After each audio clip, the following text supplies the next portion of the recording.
gamble because I was taught by my parents. At the end, we have the responsibility as parents to teach our children that this question of pata potea, it must not be part of your culture. At the end, we must teach our children that hard work is the only way that you will make it in life. Mr. Speaker, it reminds me many, many years ago when I was considering to open my first law firm in Mombasa.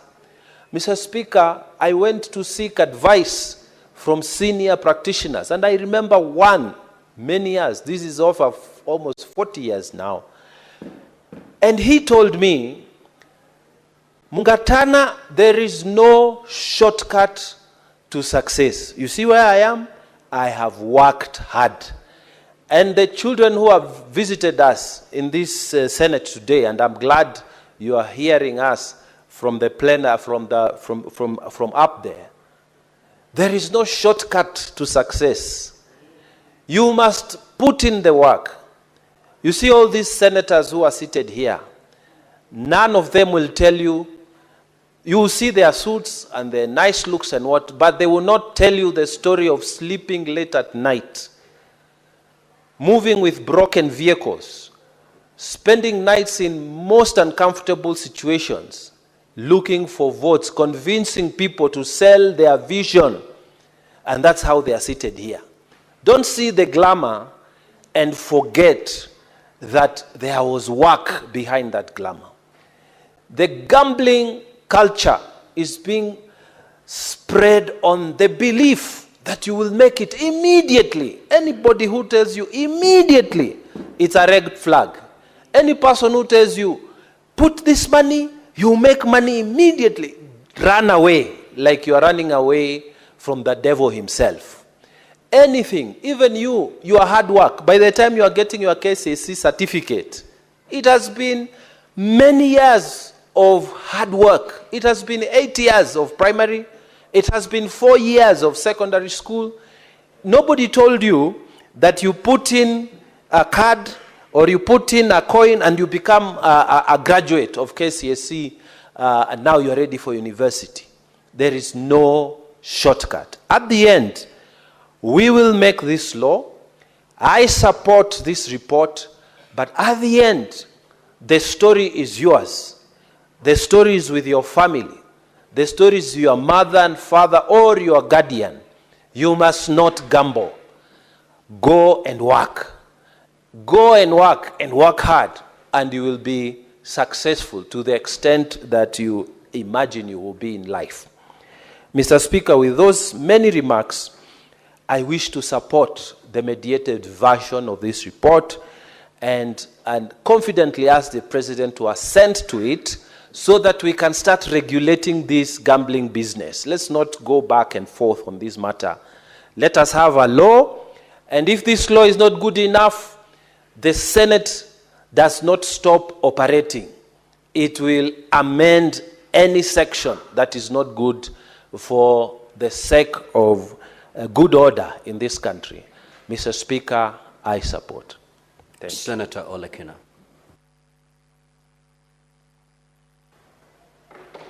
Thank you, Mr. Speaker. Mr. Speaker, I rise to oppose this report on the Mediation Committee on Gambling Control Bill, National Assembly Bill number 70 of 2023.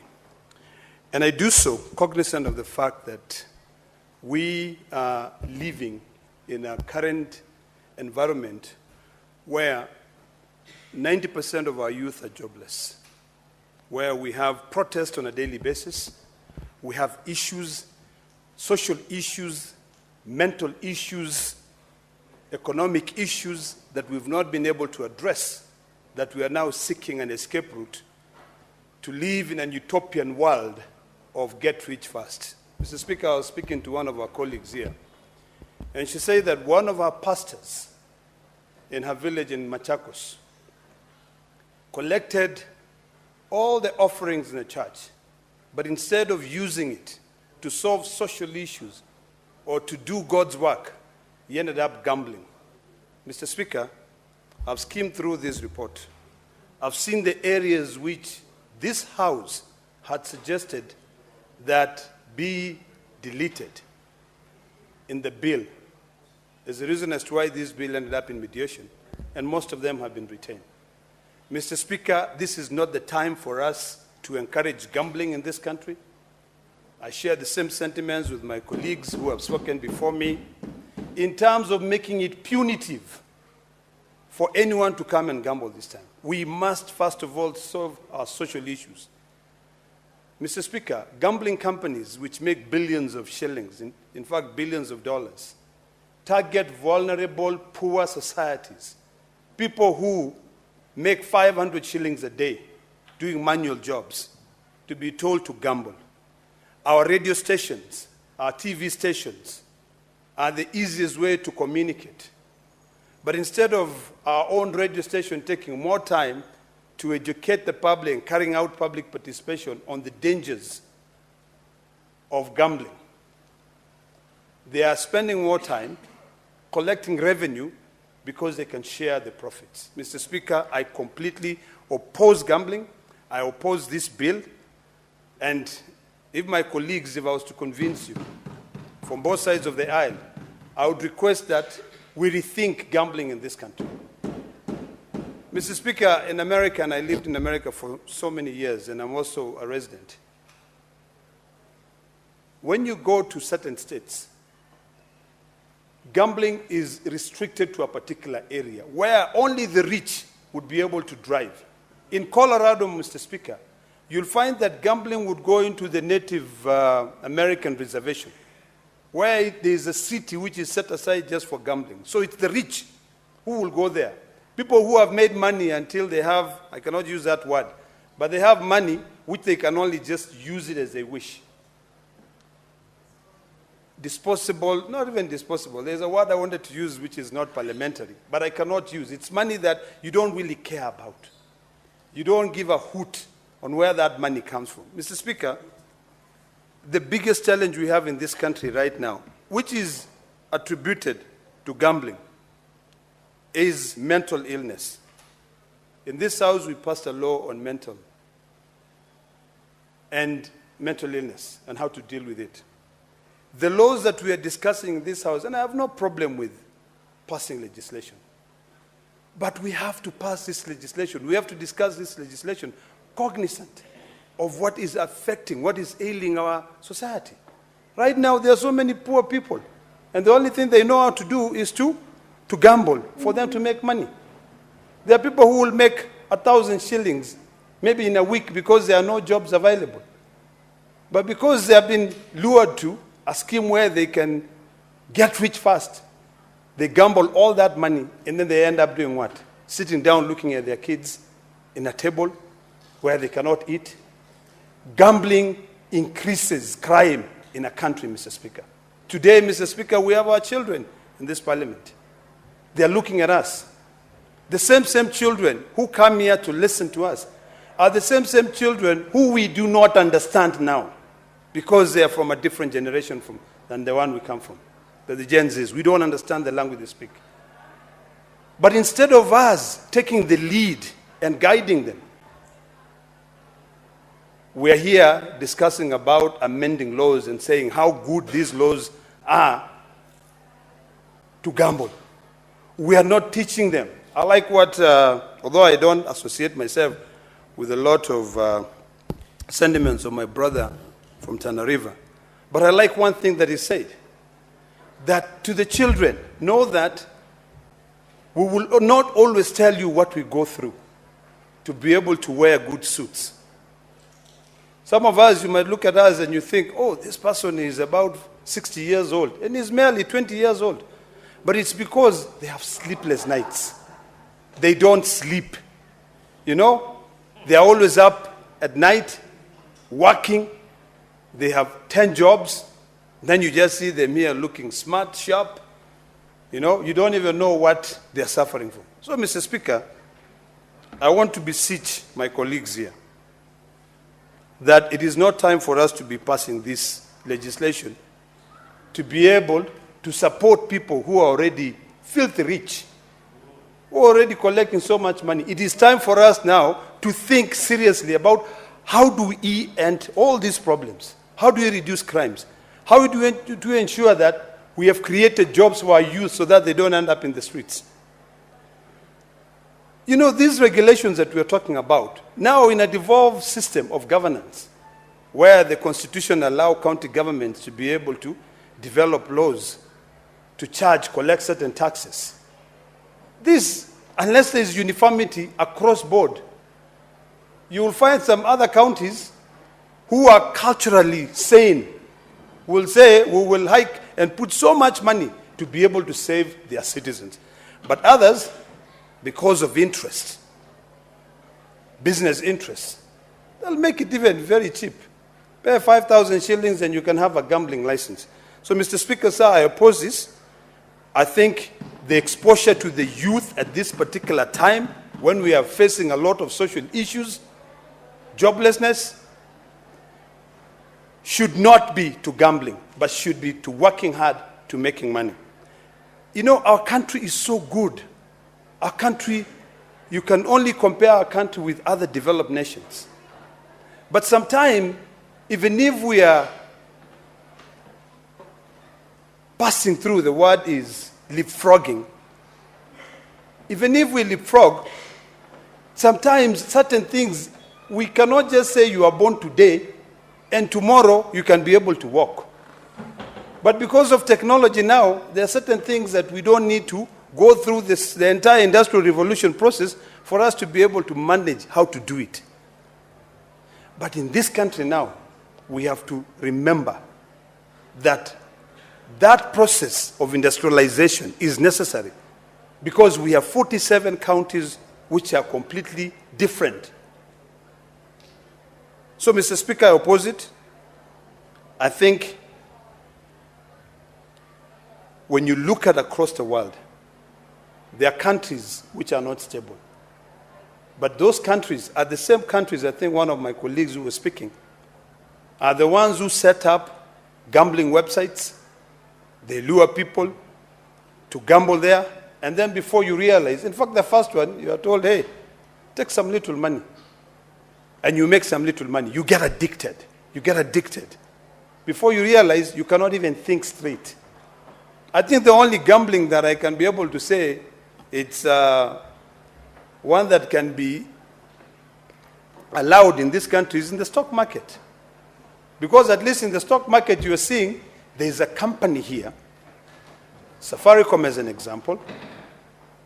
Yesterday I was reading somewhere that Airtel has now surpassed Safaricom in terms of their customer base. You know, when you are told invest in those companies, gamble in those companies, there is something where you know you'll be watching your stocks rising on a daily basis or going down, which is life. But where you're putting in and you don't know whether you're going to get money to buy a loaf of bread or even a cup of tea. No. I say no to that. So, Mr. Speaker, with those many remarks, I completely oppose this report, and I oppose anything to do with gambling in this country at this particular time.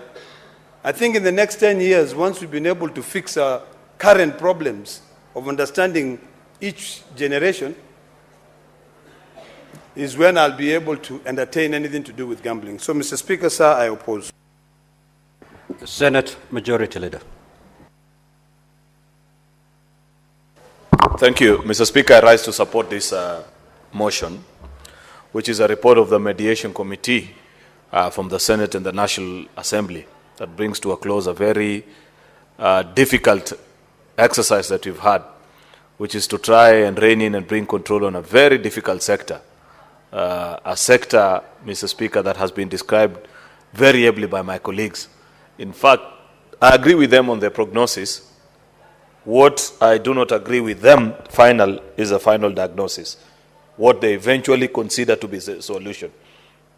I've listened to my colleagues, Senator Ledama, Senator Cherargei, and while I agree with all the things they have said about gambling, Mr. Speaker, I am afraid that what they are prescribing as a solution might not serve us. We live in very interesting times, Mr. Speaker. You know, in the year 2018, this Parliament the Senate sponsored me alongside a few of my colleagues to Colombo, Sri Lanka, for a conference titled Evidence-Based Decision Making. That conference eternally changed my life. And to date, as a lawmaker, if you follow me every afternoon, Mr. Speaker, including yesterday, I follow the evidence before making a final decision. This country, unfortunately, Mr. Speaker, we make decisions based on political affiliations or feelings sometimes without looking at what the hard facts are telling us. And that's a debate we had here yesterday, for example, where I tried to remind my colleagues who are here, Senator Sifuna, Senator Alwale, Mr. Speaker, that while it is long held that there are counties that are rich and counties that are poor, a better way of looking at places, Mr. Speaker, to consider for affirmative action of any kind, Mr. Speaker, is to break it down to the lowest administrative unit, which is a sub-location, Mr. Speaker, and have a nationwide consideration. Mr. Speaker, this is one such scenario as well. We agree that gambling is a menace that has messed up so many young people, so many families, so many women, because it's not just young men, Mr. Speaker. You will recall that there were times when they had put some slot machines across the country.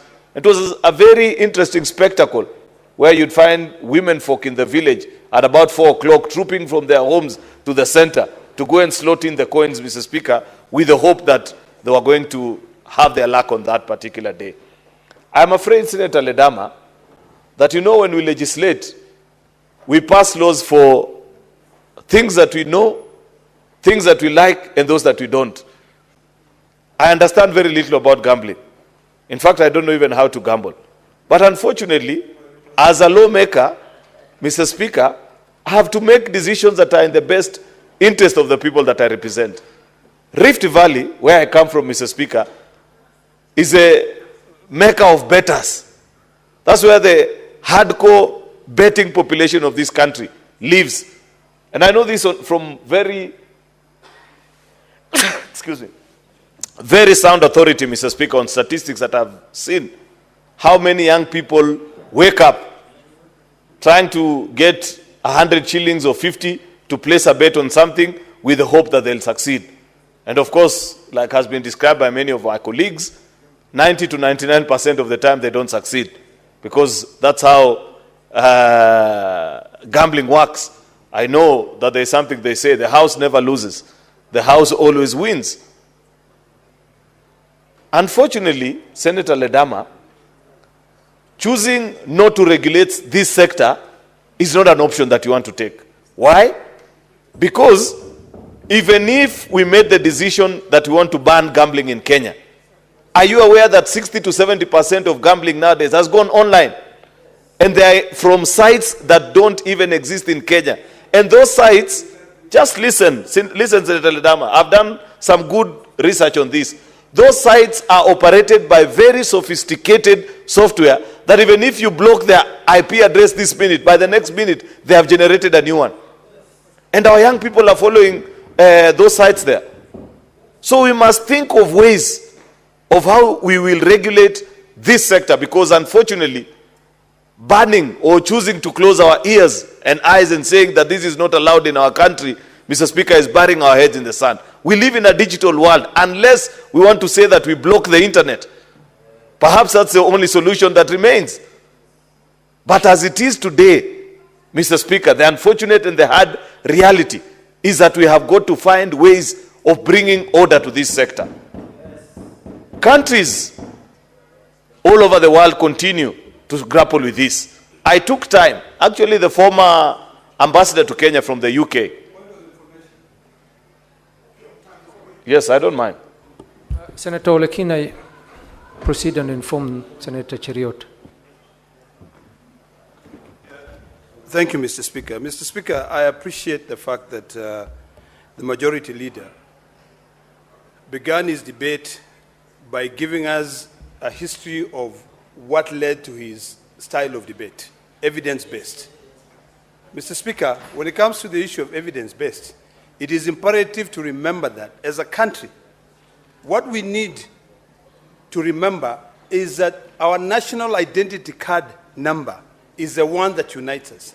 There is nothing that stops us, majority leader, from ensuring that when you, for every transaction that you use, either online, to confirm any money, you have to use your identity card number.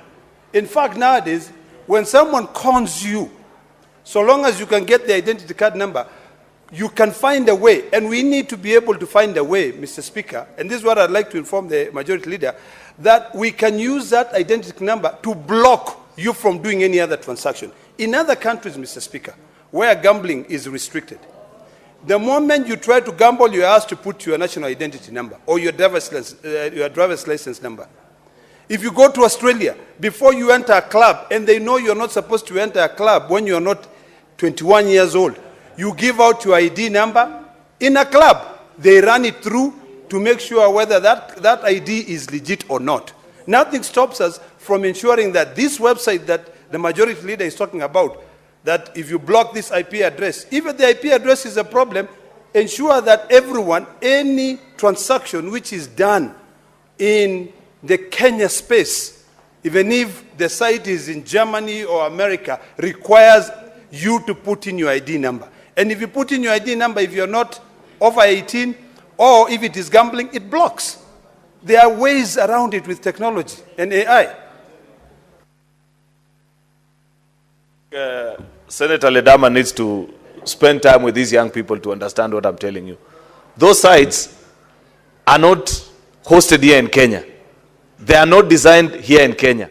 Therefore, you cannot determine for them what information they require from the people that are placing bets on those particular sites. They make payment using cards, ATM cards, Mr. Speaker, and sometimes on mobile money. Therefore, it is not possible, Mr. Speaker, to do what Senator Ledama is proposing, because I know for a fact, Mr. Speaker, that these online platforms that are taking away most actually of the gaming revenue, Mr. Speaker, away from this country. And that is another discussion we need to have all together. Because second thing, Mr. Speaker, in the administration of the gambling space, Kenya and Tanzania took two different paths. Kenya decided to treat it as a social ill that needs to be regulated. And therefore they imposed a sin tax on it in the form of an excise duty, meaning that every time you place a bet, Mr. Speaker, there is tax deductible, just trying to dissuade people from participating in it. And that is what has led to a lot of traffic going offline, away from the dominated, away from the regulated online betting spaces in Kenya, Mr. Speaker. Tanzania, on the other hand, chose to be facilitative and appreciated and said, while this is a social ill, they treated it like just any other social ill. They say, something must kill a man. For you it is gambling, for another person it is drinking. And therefore they said they treat all of them equally. And as we speak today, the level of business that operated in Kenya has gone down, while in that particular part of the country, it has increased. That is point number 2. Mr. Speaker, I do not think that Kenya made the wrong decision. I believe years down the line, Tanzania will regret that particular decision. And therefore, on that one, I agree that as a country, we must find ways of inhibiting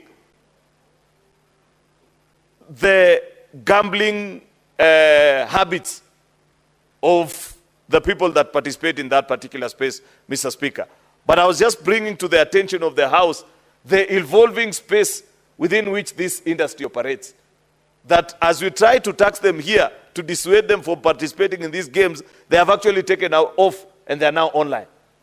As we speak today, Mr. Speaker, therefore, we must find ways of regulating this sector so that what other countries have done, Mr. Speaker, is that they have tried to ensure that there is benefit and any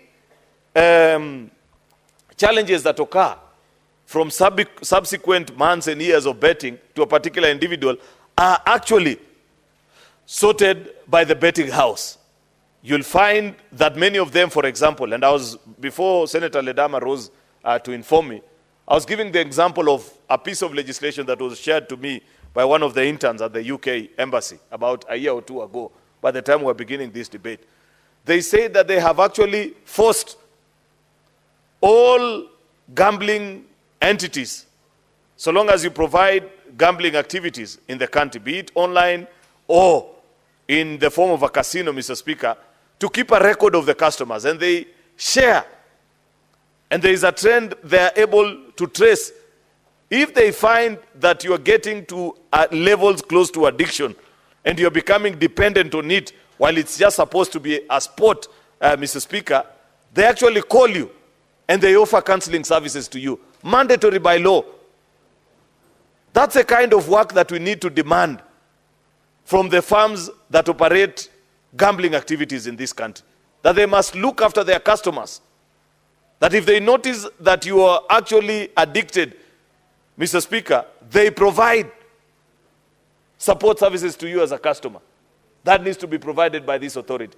That's why I want to persuade my colleagues that turning our backs on our countrymen and women that are struggling with this menace, Mr. Speaker, is not an act of leadership. It will be an act of cowardice on our part.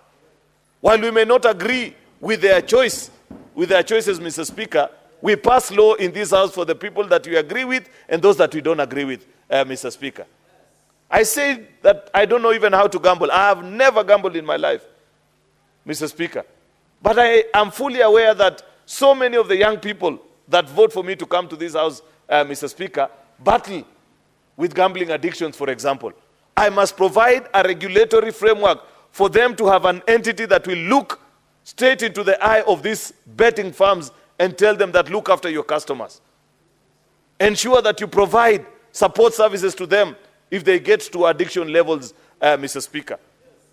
The CSR support that Senator Cherargei was talking about, Mr. Speaker, it must be provided so that you counterbalance between the force of good and evil in the society.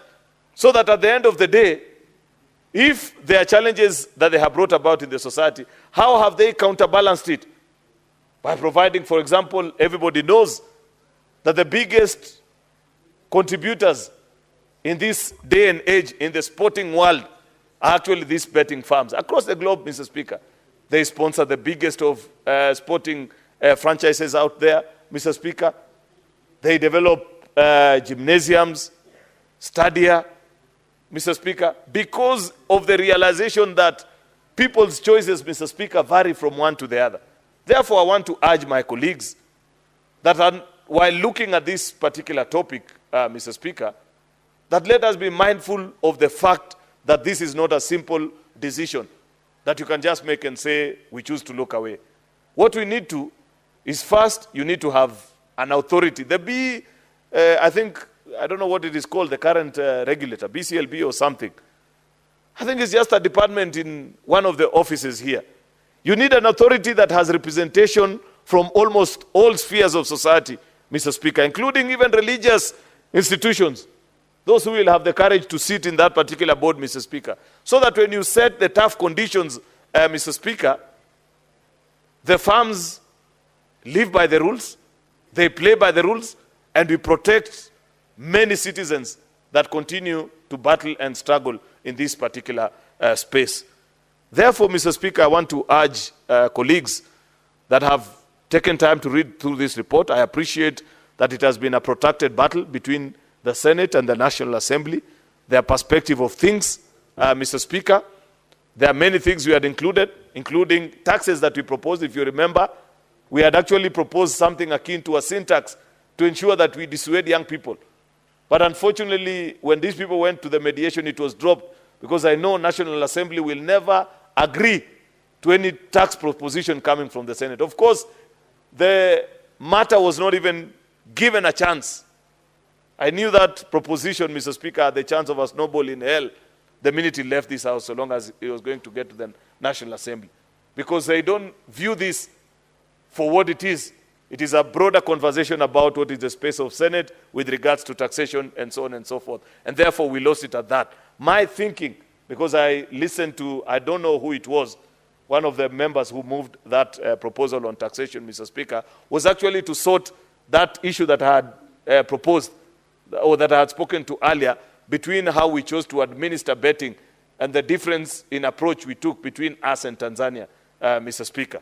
Unfortunately, since that was lost in the mediation, I concede, Mr. Speaker, because we must be able to achieve the greater good, then we'll tie in the small ends eventually when we have the opportunity.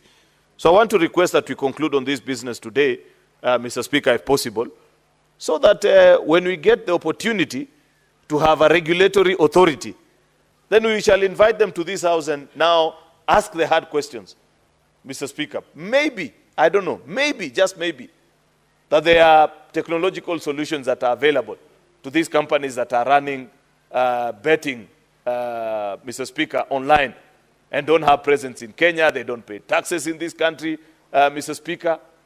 I know that there is a lot of ways in which we can find them.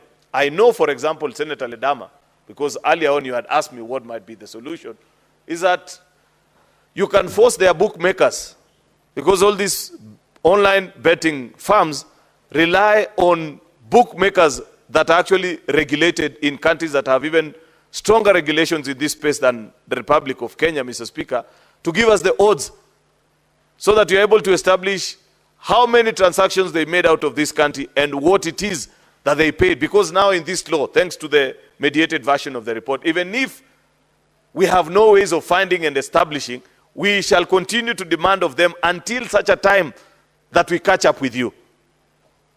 You may be domiciled out of a country that a tax haven somewhere that Kenya has no relationship with, but somehow, somewhere, the long arm of the law, when it eventually catches up with you, then you will pay into the Republic of Kenya. Therefore, I appreciate that proposition that has come from this committee to tax even those that are participating in the online space and have no physical space in offices in Kenya, Mr. Speaker. You may not have the chance to recover anything from them at this point, but somehow, somewhere, one day, one time, Mr. Speaker, you will find the opportunity. Lastly, Mr. Speaker, is to ask our colleagues, Mr. Speaker, to treat this matter with the urgency that is needed. Because listening to those that are opposed and supporting this, there's one point that we all agree, that this is a space that needs our urgent attention as policy makers, Mr. Speaker, so that we find a way. Senator Ledama is proposing that we create a city akin to Las Vegas, or the one for China is called what? Macau. But that will only work for those that operate on casinos, Mr. Speaker. What about those that participate on these in the online space? What will you do to them? Like I have said, there is no way of stopping them, Mr. Speaker. Therefore, I want to urge Senator Ledama that let's create the authority first, then the rest follows. With those many remarks, Mr. Speaker, I beg to support and thank the colleagues that did a lot of work in bringing this report before the House. I thank you. Thank you, Majority Leader. And it is good that you declared you've never participated in gambling. But I'm just wondering, is sending fare a gamble?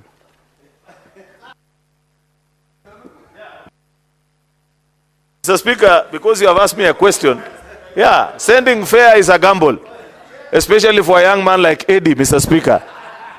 Because chances are she may come or not come. That is a gamble. It has odds, Mr. Speaker. Senator Eddie Okech.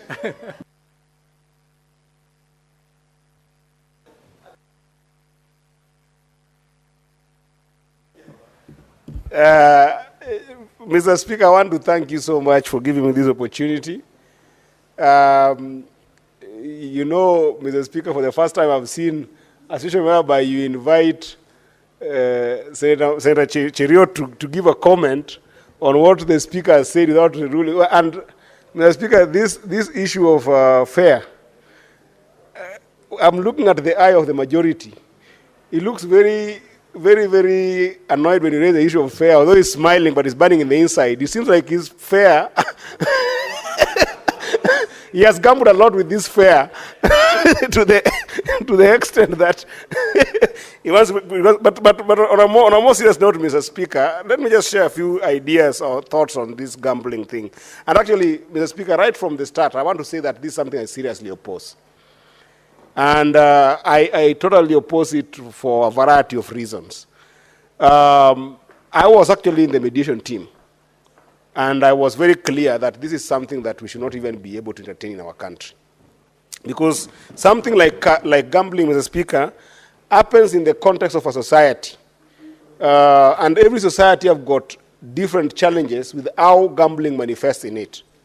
A democracy as strong as the United States, Mr. Speaker, had a serious gambling issue in the latest years that we have seen in the last 20 years, to the extent that, Mr. Speaker, that despite that the United States is actually a 200 years democracy, they have really struggled with the issue of gambling.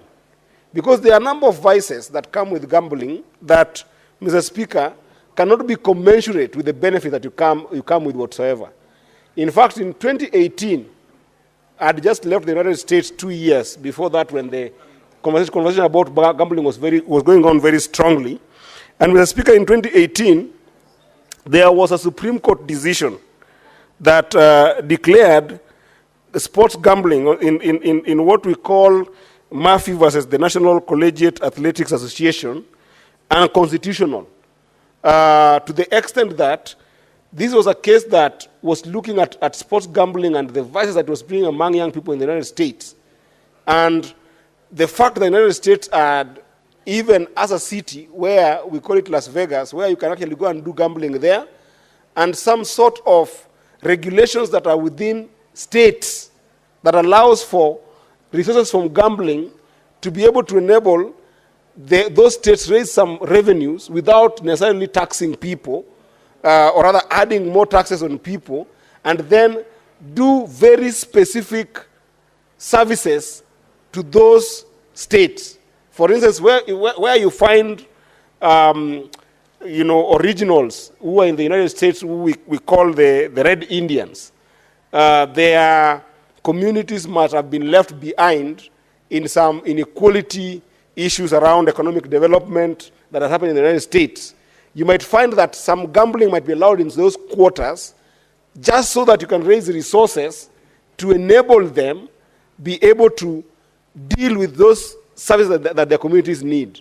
But other than that, Mr. Speaker, the overall issues and the overarching issue of gambling, Mr. Speaker, becomes a very complex thing to maneuver, even in advanced economies that can be able to monitor those vices like the United States. And Mr. Speaker, the question here is, this particular mediated version is very heavy on the opportunity for our government to raise taxes. But Mr. Speaker, when you look at an industry like gambling, this is what you call regressive taxation. Regressive taxation, Mr. Speaker, is where the amount of money you'll be able to collect practically from an activity such as gambling will continue dwindling, going down, but because you have given it an element of law to exist, the amount that are being earned from that particular vice by people who have invested in it will continue to be abnormal in terms of their exponential growth. So therefore, you can never use gambling as a place to target tax revenue. Because it's one thing that if you allow, it has got what you call negative externality. When you allow it to happen in your economy, you cannot control where the revenues are going to come for the owners of those businesses. So then it goes without saying that other vices that are going to be there will always cost the government more in terms of dealing with them. Mr. Speaker, for instance, if you allow gambling and you're making, for instance, you're making, let's say, 4 billion for purpose of conversation in terms of taxation, and then you go an industry that goes to about 800 billion Kenya shillings, and you're only taxing 4 billion because it's regressive. And then, while you're doing that, you find a society where young people are not employed, young people don't have technical ability to go to school because they are adapted in what we call compulsive gambling. Compulsive gambling is where other behaviors have developed in your entire population, where kids from secondary schools and primary schools start gambling behind the scenes in the black market. You don't have control because they can be able to afford mobile phones. You don't have control of their behavior. They start gambling. And then this is starting to impact their education, starting to impact their concentration in school, starting to impact their behavior in terms of even starting to steal from their parents to go and gamble. What about a society where the poorest people, who are not even in the middle class, are not going to start focusing on their work, but instead spending more time gambling? You see, this will have a ripple effect in the society when you look at their total productivity factor. Mr. Speaker, you yourself in your office employ a number of young people who have just come from college. If they get captured in gambling, and then after they have been captured in gambling, they don't pay attention to the work you have given them to do. What is the impact in their productivity to what they're supposed to do for you as a Speaker of the Senate? What will end up happening is that you will have this big impact, and that's what we call it compulsive gambling, in the sense that the negative effect in the society is so big that even if you are to collect a lot of taxes from it nominally, not in absolute terms, because in absolute terms, the money that's going to gambling is always going to be humongous. It's always going to be exponential compared to the money that you end up getting into the taxes. Now, why do we collect taxes, Mr. Speaker? We collect taxes so that we can be able to, as a government, provide services to our people. Now you're in a situation whereby, Mr. Speaker, you are competing between the money to give roads, the money to provide water, the money to provide affordable housing, the money to provide SHA, and then you now have this population of young people who have developed other vices, including mental disorder in the society, Mr. Speaker, that now as a government you must spend on. That's why we call it both a regressive tax. You're going to collect a relatively small amount of money compared to what is in that industry. And then secondly, you're going to have compulsive problems where you have, as a government, to spend in those problems. You will have to spend on the population that is not productive. You'll have to spend in the population that is becoming, having mental disorder. You'll have to spend in the population that is facing problems of selling their assets and becoming poorer. So you're getting tax that is regressive. It will never help you. Gambling cannot be a place where a government wants to go and face and start looking for taxation as a revenue. It doesn't work like that. In fact, if we had got stronger counties, Mr. Speaker, then this gambling thing could have been left for county legislations, where counties see it possible that we are going to have this particular form of gambling or level of gambling to provide a certain service for on-source revenue, not even as a substantive tax, but for on-source revenue, like what is happening in the US, where states, especially those who have got red Indians who are struggling, are allowed to collect some form of revenue from very limited and very restricted gambling activities, and in very restricted areas like Las Vegas. Then you help the society, Mr. Speaker. Why are we as legislators seeing this bill passing right in front of us and we let it go when this is something that will have a ripple effect? Mr. Speaker, you will see the level of growth of gambling companies when you pass this bill. Everybody, including politicians here, Mr. Speaker, which is one of the biggest problems that the United States is facing, China is facing, bigger countries are facing, of political crime, where politicians are going to enhance corruption.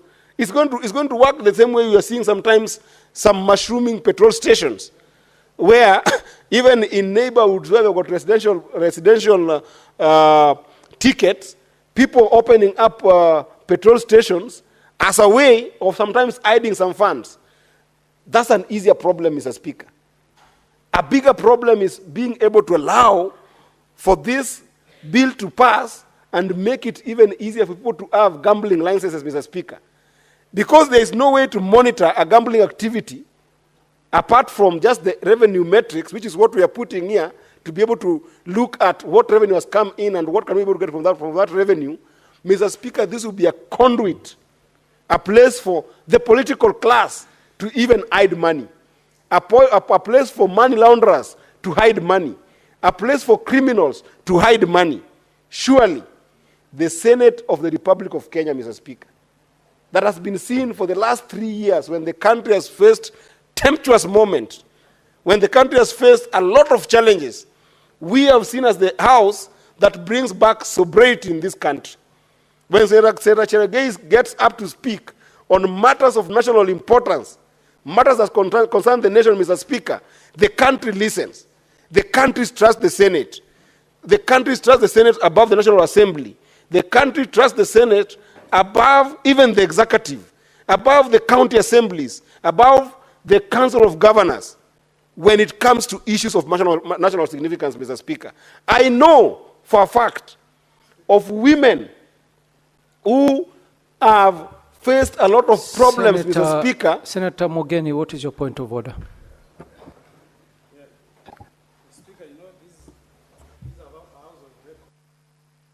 I've had my good friend, Senator of Migori, making some bad inference against other legislative houses, where he says that data existing shows that Kenyans don't trust the National Assembly, they don't trust our 47 county assemblies, they only trust the Senate. Is that factual, going by the contents of Standing Order number 105? We should not say things we cannot back by data.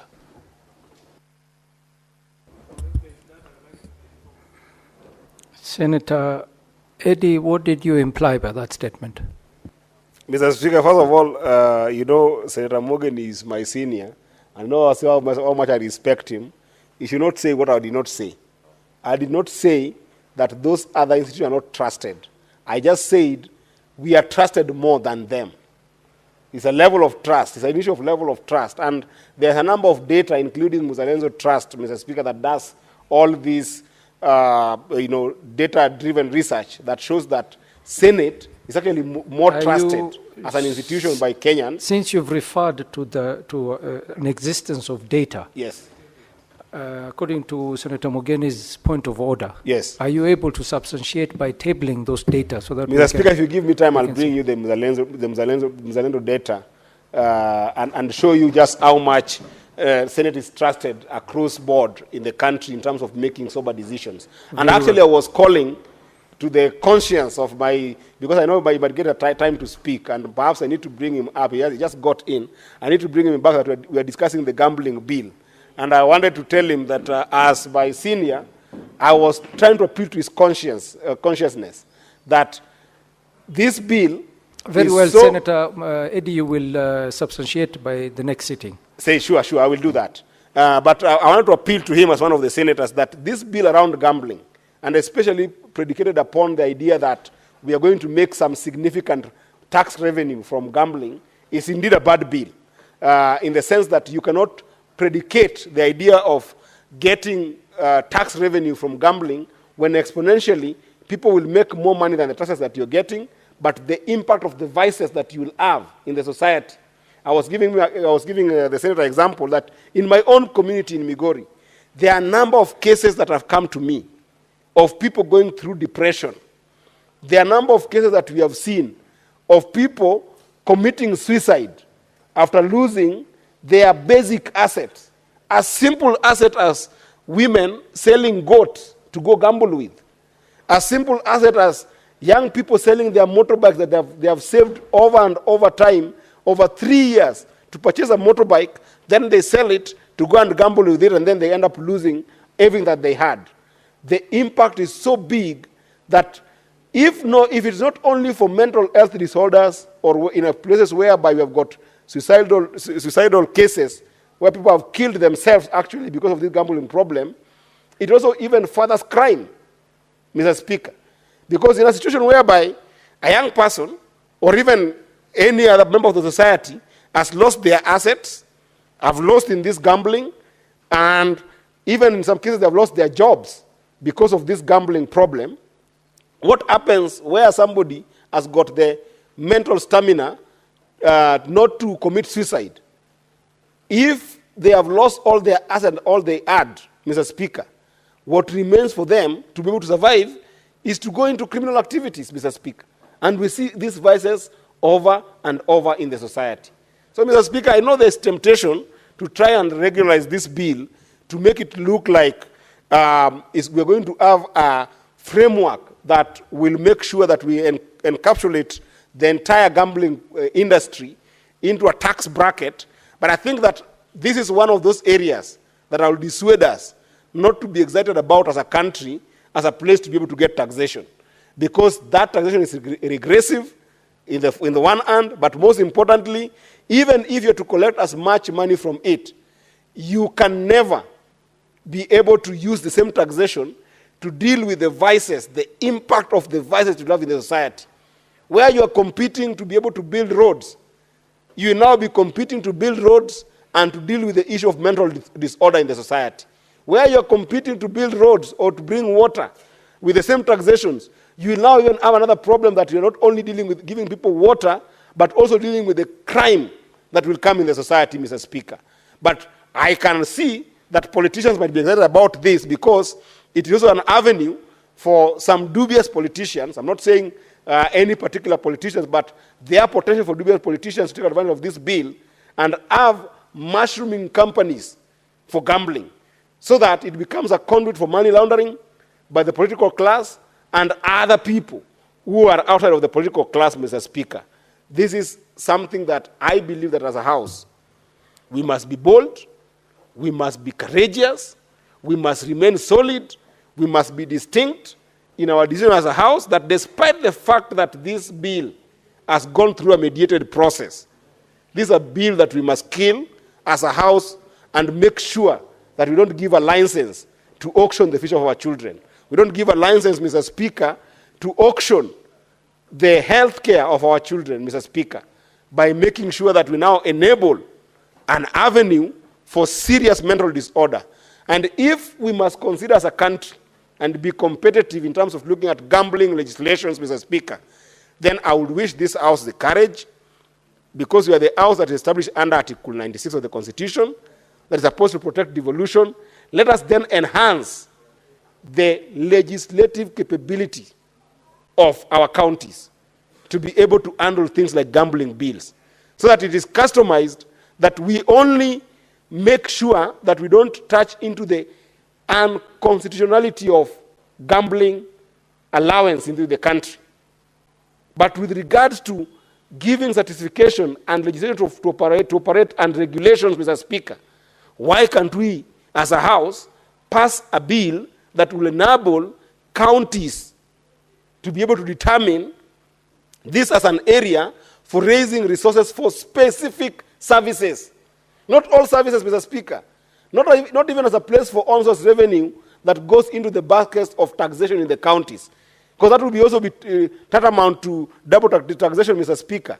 I would wish that we just come up with a legislation that allows counties to be able to look for those specific gambling activities in those counties and specific areas of gambling in those counties and specific taxation that is county level oriented, and it goes to specific services, after which you don't take it to the entire CRF of the county to deal with the entire on-source revenue issue. But as a national law, Mr. Speaker, I can assure you, having looked at the impact of gambling in countries that have made strides, countries that have got both the fortitude, not just the mental fortitude, but social fortitude to be able to deal with the vices of gambling, like the United States, like the countries in Europe, like in China, Mr. Speaker, having looked at the infrastructure that they've put in place to ensure that gambling doesn't collapse their countries, Mr. Speaker, we cannot afford to see this bill pass this House. And Mr. Speaker, I will work very hard, and I know there are some senators here who are very, very, very solid in terms of championing for, being able to whip people around. We will work very hard to make sure that, even I'm seeing Senator Sigei's in the House, we will work together to make sure that we mobilize ourselves against this bill, that this House will not allow it to pass in this House, so that we make sure that gambling as a vice does not percolate in our society. Otherwise, Mr. Speaker, you will start seeing with, these Gen Zs that we are now seeing not having employment opportunities, Mr. Speaker, they will find themselves that gambling is the only option that they must go to, and they're going into that gambling without money in it. They don't have the money. They will start borrowing from Peter and Tom and John to go and gamble with that money, and then more frustration will come where they have failed. Because the truth also is, out of the people who gamble, Mr. Speaker, not 2% of people who enter any bid end up winning that bid that they have entered, Mr. Speaker. So it means that when you have got a swath of young people who don't have employment, a sort of young people who don't have economic opportunities, a sort of young people who don't have opportunity for income generation, you leave them into trouble, Mr. Speaker, by allowing them to have alternative as only gambling, Mr. Speaker. I strongly oppose this bill, and I hope that my fellow colleagues will join me in making sure that it doesn't pass this House. I thank you, Mr. Speaker. Thank you, Senator Eddie. Senator Crystal Asige, and I do apologize for the fault on your consul. We were not able to see your name. Thank you very much, Speaker. I appreciate that, and for the opportunity to speak briefly on the mediated version of the Gambling Control Bill. Speaker, first of all, this bill came through our committee, where I sit as the Vice Chair, which is the Labour Committee. And when we were considering this bill before it even went to mediation, Speaker, I, as a member of that committee, opposed a lot of the provisions that are in this bill.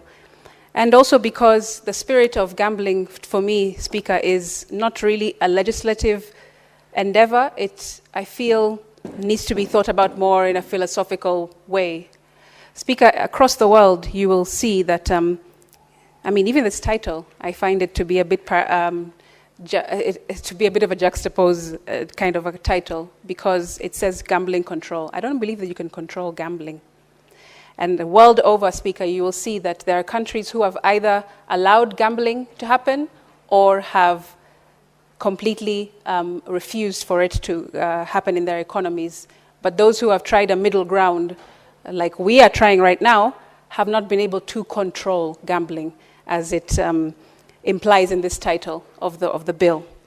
Speaker, I think that we need to remember that prevention is better than cure.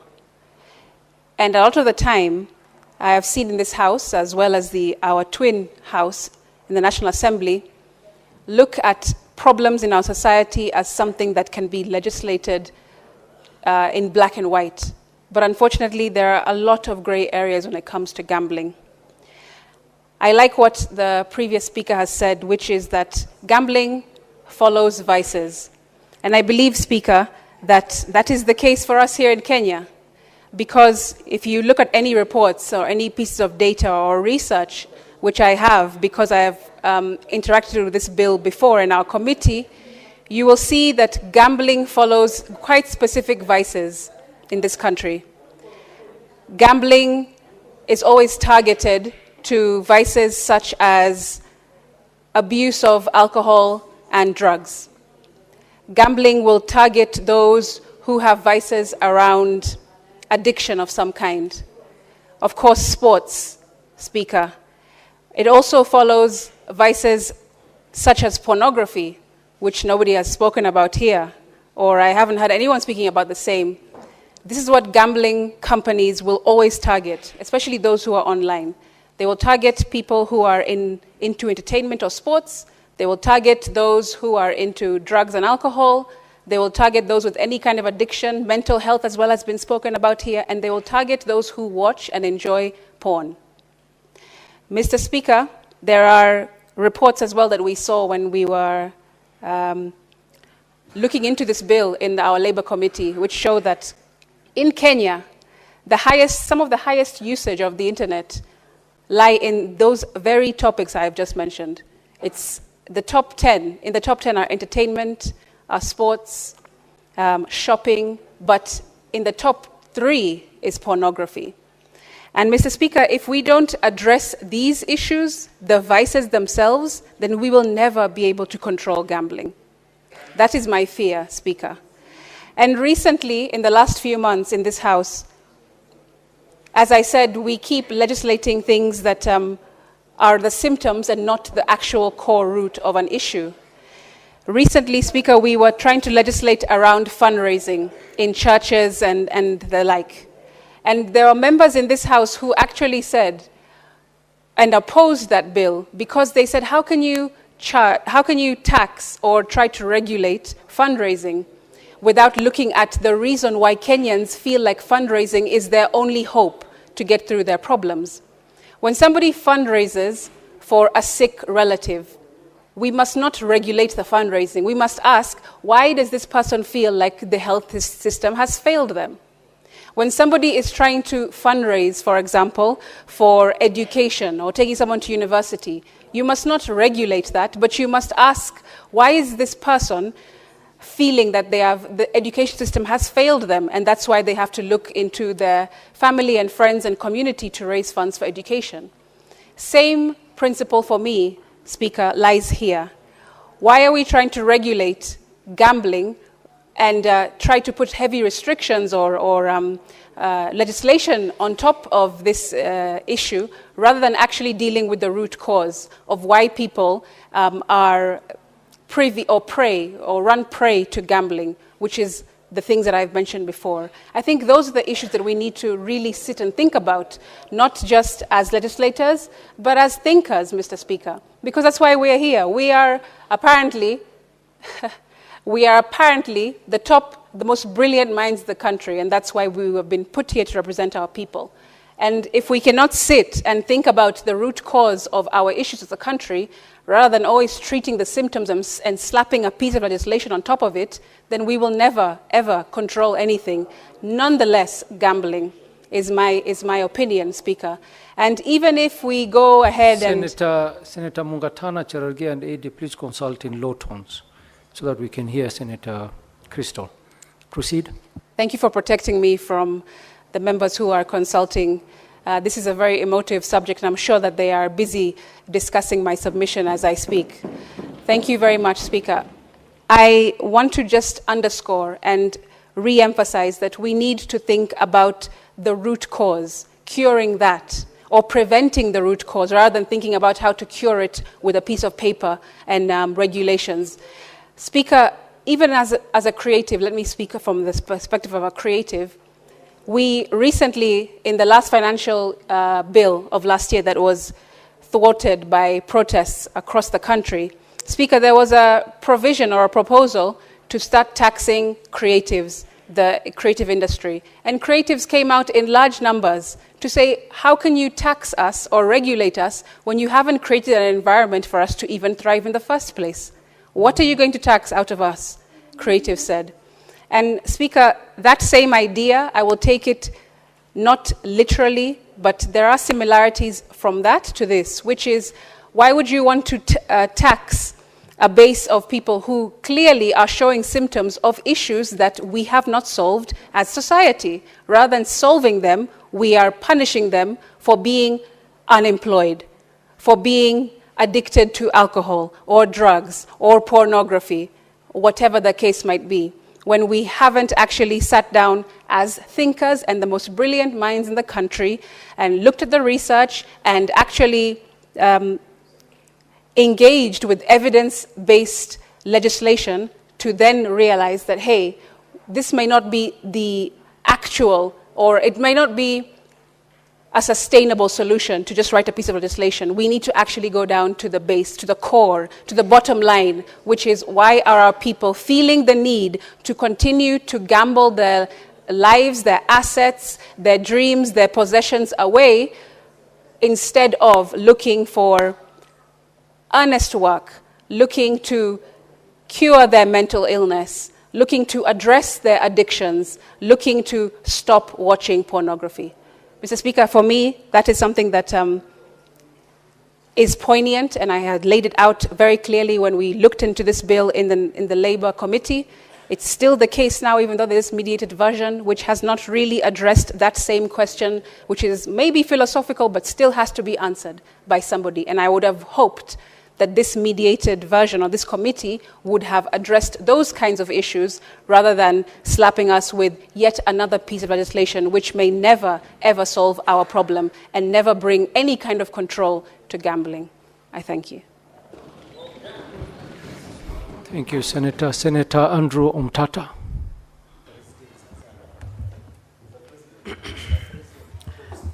I'll be very brief and presidential.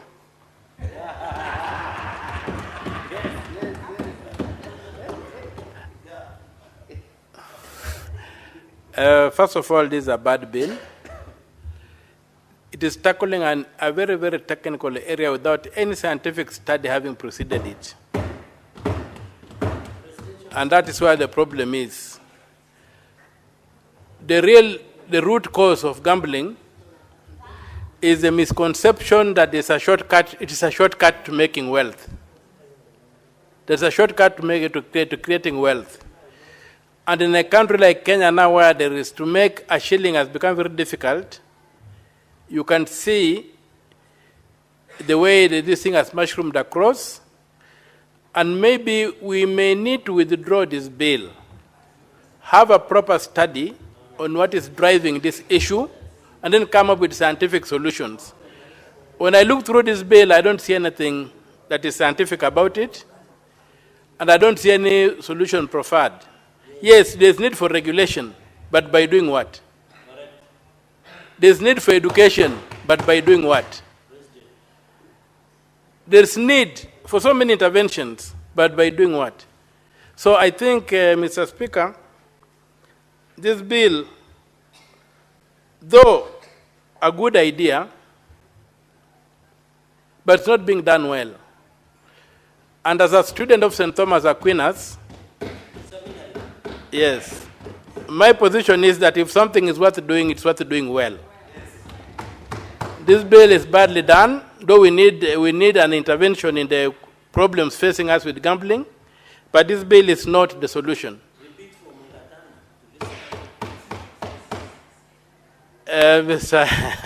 Senator Mungatana did not support the bill.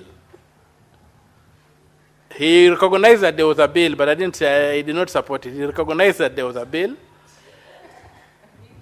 And for me, Mr. Speaker, in the absence of a serious study, we are really groping in the dark, and we are likely to make a bad situation worse, thinking that we are doing something to improve it. So I would say that this bill be withdrawn, and a proper study be conducted by the state. Then, from that study, the state can bring us a bill that can address the issues in the industry. Because you have seen even situations like, if you look at all the adverts on gambling, when you look at all the adverts on gambling, they promise quick wealth. Yes. They don't promise anything else. It's not refreshing your mind, it's not a pastime, but you're going to get rich at the end of the day. As they say, leo hustler, kesho sonko, kind of transformations. So I would pray that this bill be withdrawn, or if it's not withdrawn, we vote it out, and then give that leave the door open for a better, well-resourced, well-researched, and well-reasoned bill to come before us, one that can then exercise our minds. Really, right now, we are just not well informed to make a decision. And with those few remarks, Mr. Speaker, sir, I personally reject the bill. Thank you.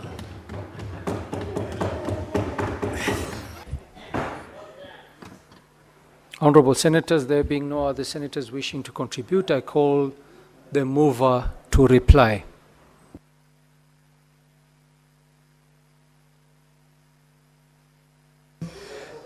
Thank you, Mr. Speaker. I would like to appreciate the following colleagues who have contributed to this bill. Senator Cherargei, Senator Faki, Senator Mungatana, Senator Ledama Olekina, the majority leader of this House, Senator Aaron Cheriot, Senator Eddie Okech, Senator Crystal Asige, and last but not least, the Honorable Senator Okia Omtata. Mr. Speaker, on behalf of the mover of this motion, the Honorable Senator Chesang, I would like to echo largely what part of the sentiments by the colleagues who've talked into this bill, to the extent that we are living in a global society, Mr. Speaker, and we will not bury our heads in the sand to say that gambling and betting related activities do not happen. It might be a tall order to say we will largely manage to regulate the process, but Mr. Speaker, we must start from somewhere. And where we are is the beginning of that decision to try to regulate and to try to make it at least be something that we can speak about and regulate by making sure that this law passes. This law, Mr. Speaker, is not only about gambling. It's got so many other aspects in it. We are aware that we've got the National Lottery Act of 2023, that this law speaks to it. We've got so many other regulations. And what the amended version of this, or rather mediated version of this law, Mr. Speaker, is trying to achieve is to enhance. Mr. Speaker, could you kindly protect me from... Allow Senator Sigei to make his submissions. Thank you, Mr. Speaker, for that protection. You're distracting him. What I wanted to say, Mr. Speaker, is that what we are desiring to do in this mediated version of the bill is to ensure that we strengthen the regulation, the penalties that are going to be meted upon those who, for instance, participate or be involved in activities gambling without the license.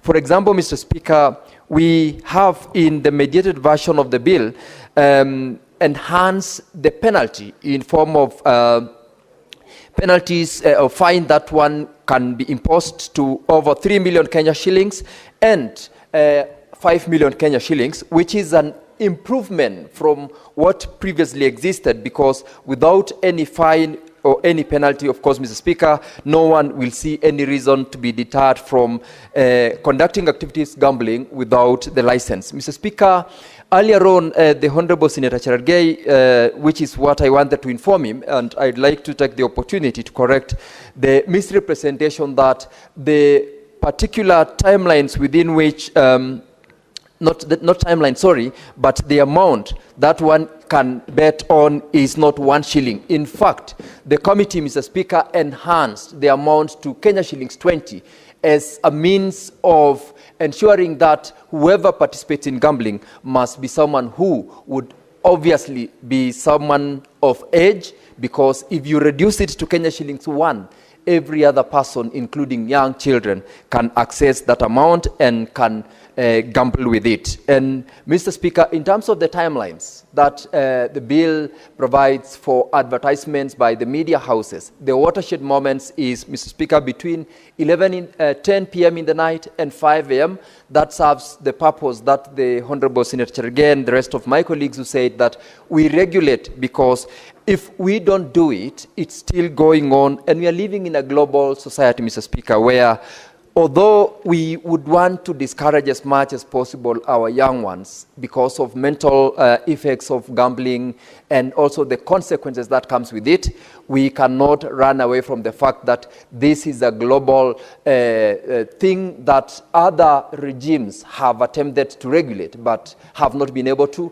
This is an opportunity that we've gotten.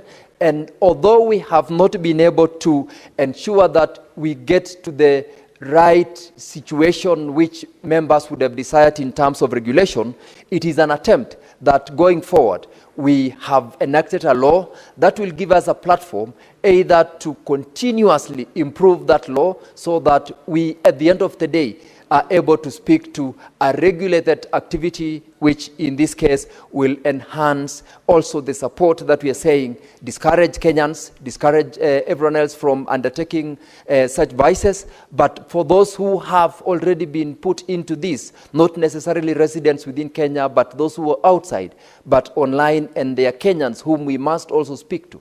we are able to support them in a manner that this law is trying to do.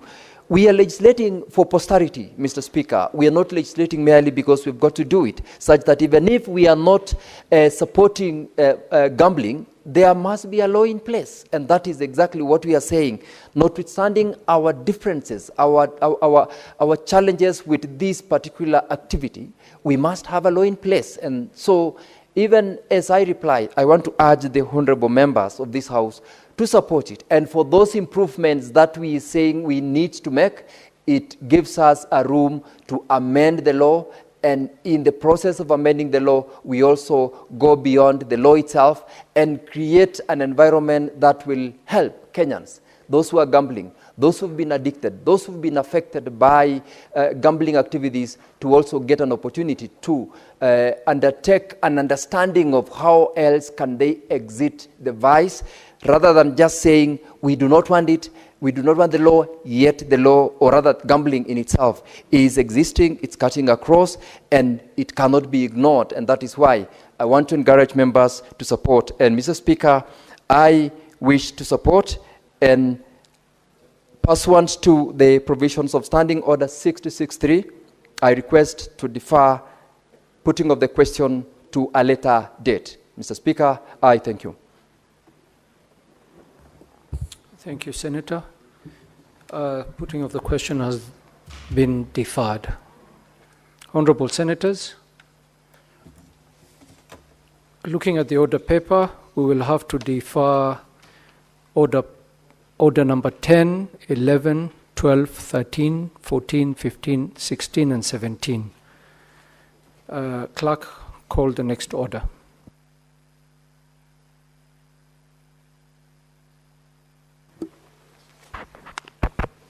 Order number 18, the county government's additional allocations. Number 2 bill, Senate Bills number 8 of 2025. Second reading, resumption of debate. Senator Mungatana, I think you were on the floor of the House when this matter was being debated. You have a remainder of 12 minutes to continue with your submission.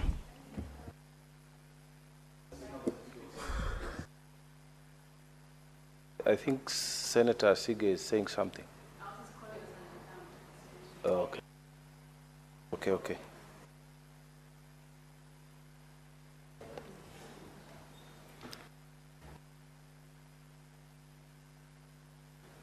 Thank you.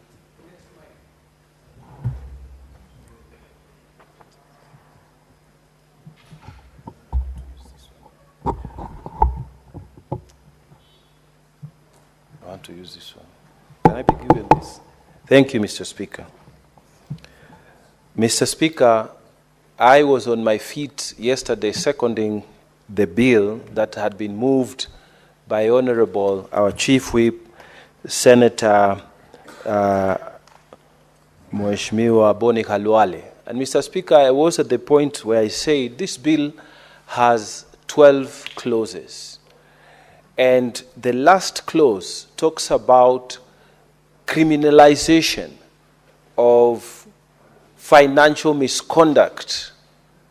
And this is criminalization of those officers who are told, Senate has given this schedule, and you are supposed to abide by this schedule so that the counties can get the money on time, and they don't do it, and they don't have any consequences. Mr. Speaker, I was saying, as I second this bill, that it is my hope and sincere hope that in this financial year that we are starting, when these violations are gross, then the responsible officers who delay the funding of counties, Mr. Speaker, who refuse to follow what the Senate has said as far as funding of county timeously is concerned, there will be criminal consequences for them as envisaged in this county government additional allocation bill that we are passing today. Mr. Speaker, those who are listening to me, they must know that In the Senate, we provide three main ways in which we fund county government activities. The first one is the equitable fund, the equitable share that comes to them. The second one is the equalization fund that we have passed, and we were debating it here yesterday, and we're waiting to vote on it. And this is the third one, where we pass the county government's additional allocations that are supposed to go to the county government. Mr. Speaker, in these additional allocations, we have two main categories. The first is the unconditional additional allocation. And these ones, the funds that come from the unconditional additional allocations to the counties, they come from revenues that have been collected from the courts and the court fines. When any county passes its laws and there is a contravention of those laws, the counties are supposed to put fines on those people who contravene their laws so that they can generate wealth. This money is collected and is put together, and when we pass here, every county is given its share. So I needed to say this very quickly, that counties that have not developed their own version of city courts, because like here in Nairobi, we have what we call city court. In the city court, when you are found by the county askaris that you haven't paid your licenses and all that, they will take you and fine you there, and you pay, so that the county government then creates a source of fund. I'm saying this to all Kenyans and to all county governments. Please develop the court systems in your counties, because there are counties that are not supporting the collection of these revenues. And as a result, Mr. Speaker, you will find very little money coming as collection back to the county revenue fund.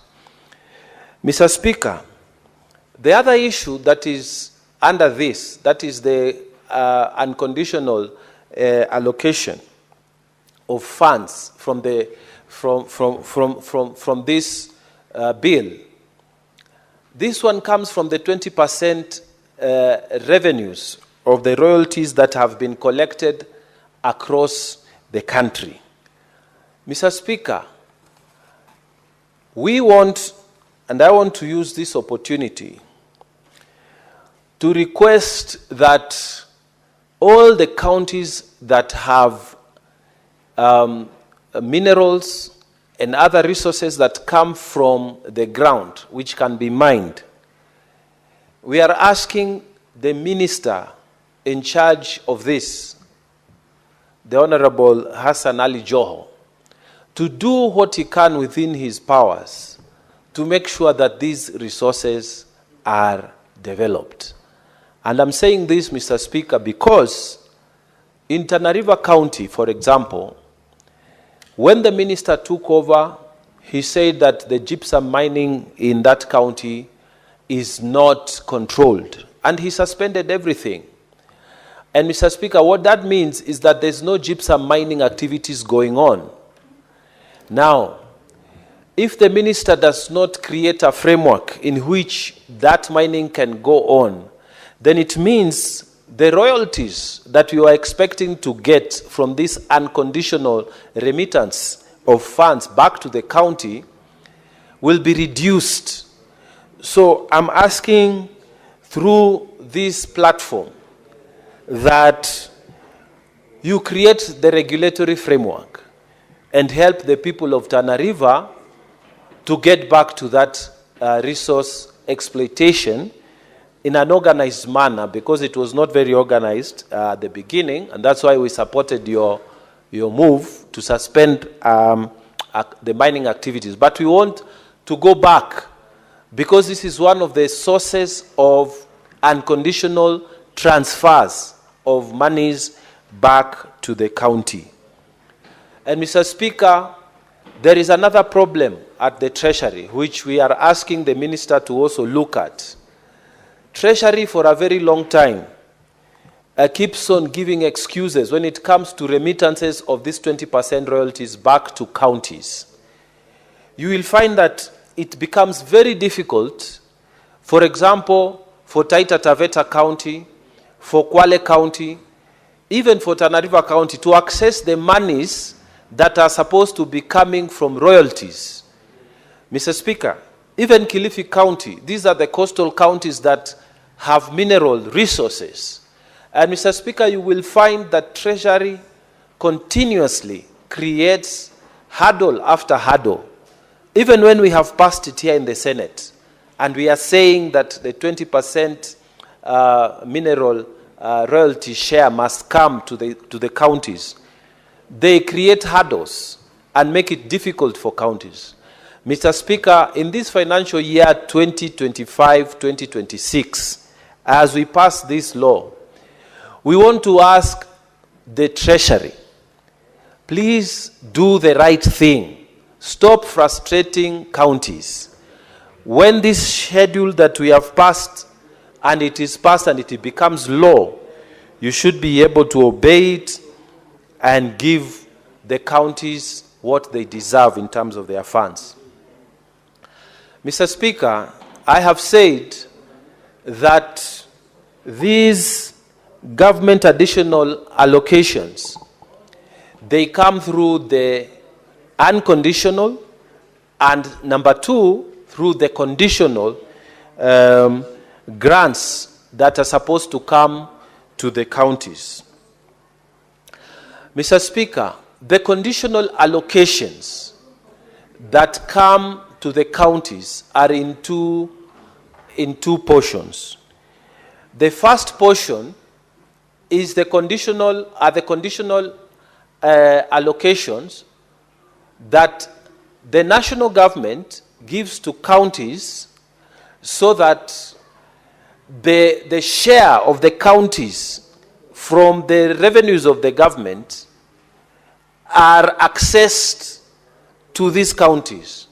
So that although these monies have been allocated to the national government, they are actually transferred back to the to the county governments. Mr. Speaker, I wanted to urge that we treat this bill with the seriousness that it deserves, and we fast track it. Why I say this is because the national government will not release the monies to the counties that belong to money that was sent for doctors. The arrears of monies payable to doctors through the collective bargaining agreement, those who have not been paid, it is contained in this bill. That's why we need to hurry up and pass it. Mr. Speaker, the conditional allocation for the community health promoters, the CHPs, is also contained in this bill. So that, Mr. Speaker, the monies that the national government, the portion, the share that the national government is supposed to give is also contained in this bill. Mr. Speaker, the conditional allocation for the construction of county headquarters, which include county headquarters like Tana River, Nyandarua, Lamu, and the other two, are contained in this bill. So the national government, through this bill, after we pass it, will be now in a position to transfer these funds to the relevant county government. And these amounts are contained in Schedule 2 of this bill. Mr. Speaker, the conditional allocations to the county aggregated and industrial park program that is set out in column D is also contained in these funds, in this bill. Mr. Speaker, you will remember that the president during his campaigns, he had said that every county must have an industrial park, and each industrial park will be sponsored partly by the government, national government share, and there will be also a share by the county governments. Mr. Speaker, as we speak, there are counties that have not been able to do their industrial parks. And the reason is that these funds have not been released to them. So, Mr. Speaker, I'm urging honorable members and colleagues here that we do what we can to vote this bill as fast as we can, so that these funds, these conditional grants from the national government, especially to counties like ourselves, where we are supposed to get the headquarters and other counties, that these monies will be fast-tracked, the national government will be able to release these funds, and they will be able to be utilized by county governments. Mr. Speaker, as I take my seat, I urge colleagues that when it comes to these funds, our county governments are waiting for them. We should do everything possible to pass this as we put a caution on our governors across the country. Thank you. Your time is up, Senator. Thank you.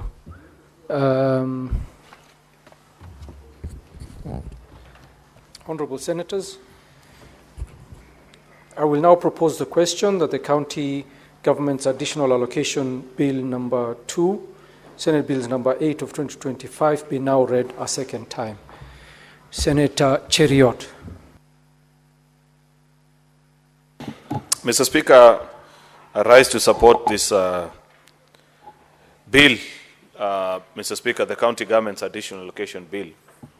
An important bill which we must give history for our colleagues to recall and remember how it came about. You know, yesterday I got into a lot of trouble, Mr. Speaker, for relaying very useful information which I thought would have helped one of our colleagues here.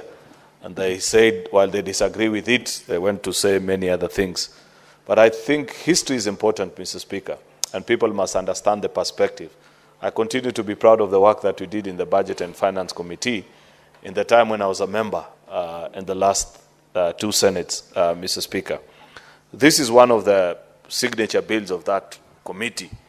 And the thinking, I don't know if members do know this, is that many times in this space of conditional and unconditional grants to our county governments, Mr. Speaker, they used to be unregulated. And therefore, what will happen is that you'll find that some mandarins will sit at Treasury and decide that there is an international agency like Danida, which has come, and they would say, oh, we want to support a particular thematic area with regards to county governments. Therefore, the mandarins in Treasury, Mr. Speaker, I don't know who they are, but I just hear there are mandarins there. I thought my interaction with them has left me with a good impression that they're just good citizens. But anyway, I'm just being your average Kenyan, Mr. Speaker. So they would determine where to place those projects.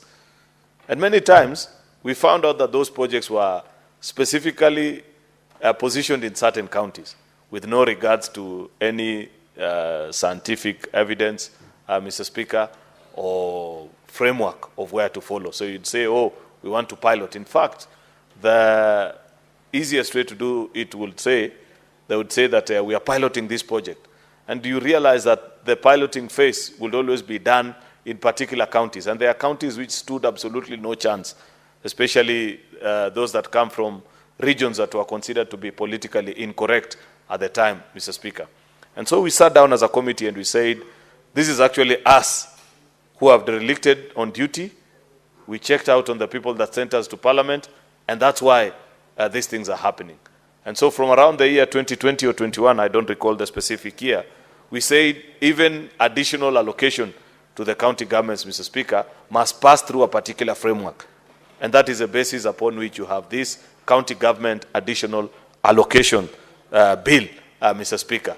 It's a subset of CARA, but only that it carries any other additional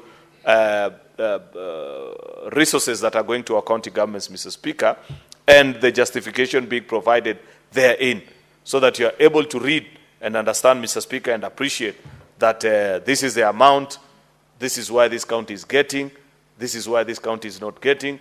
Like Senator Mungatana, who seconded this bill, mentioned, for example, if there is no mineral activity of note in your county, then you don't expect to benefit anything from the, I think in this year's additional allocation, Mr. Speaker, is for mineral rights, actually, Mr. Speaker, is 2.93 billion.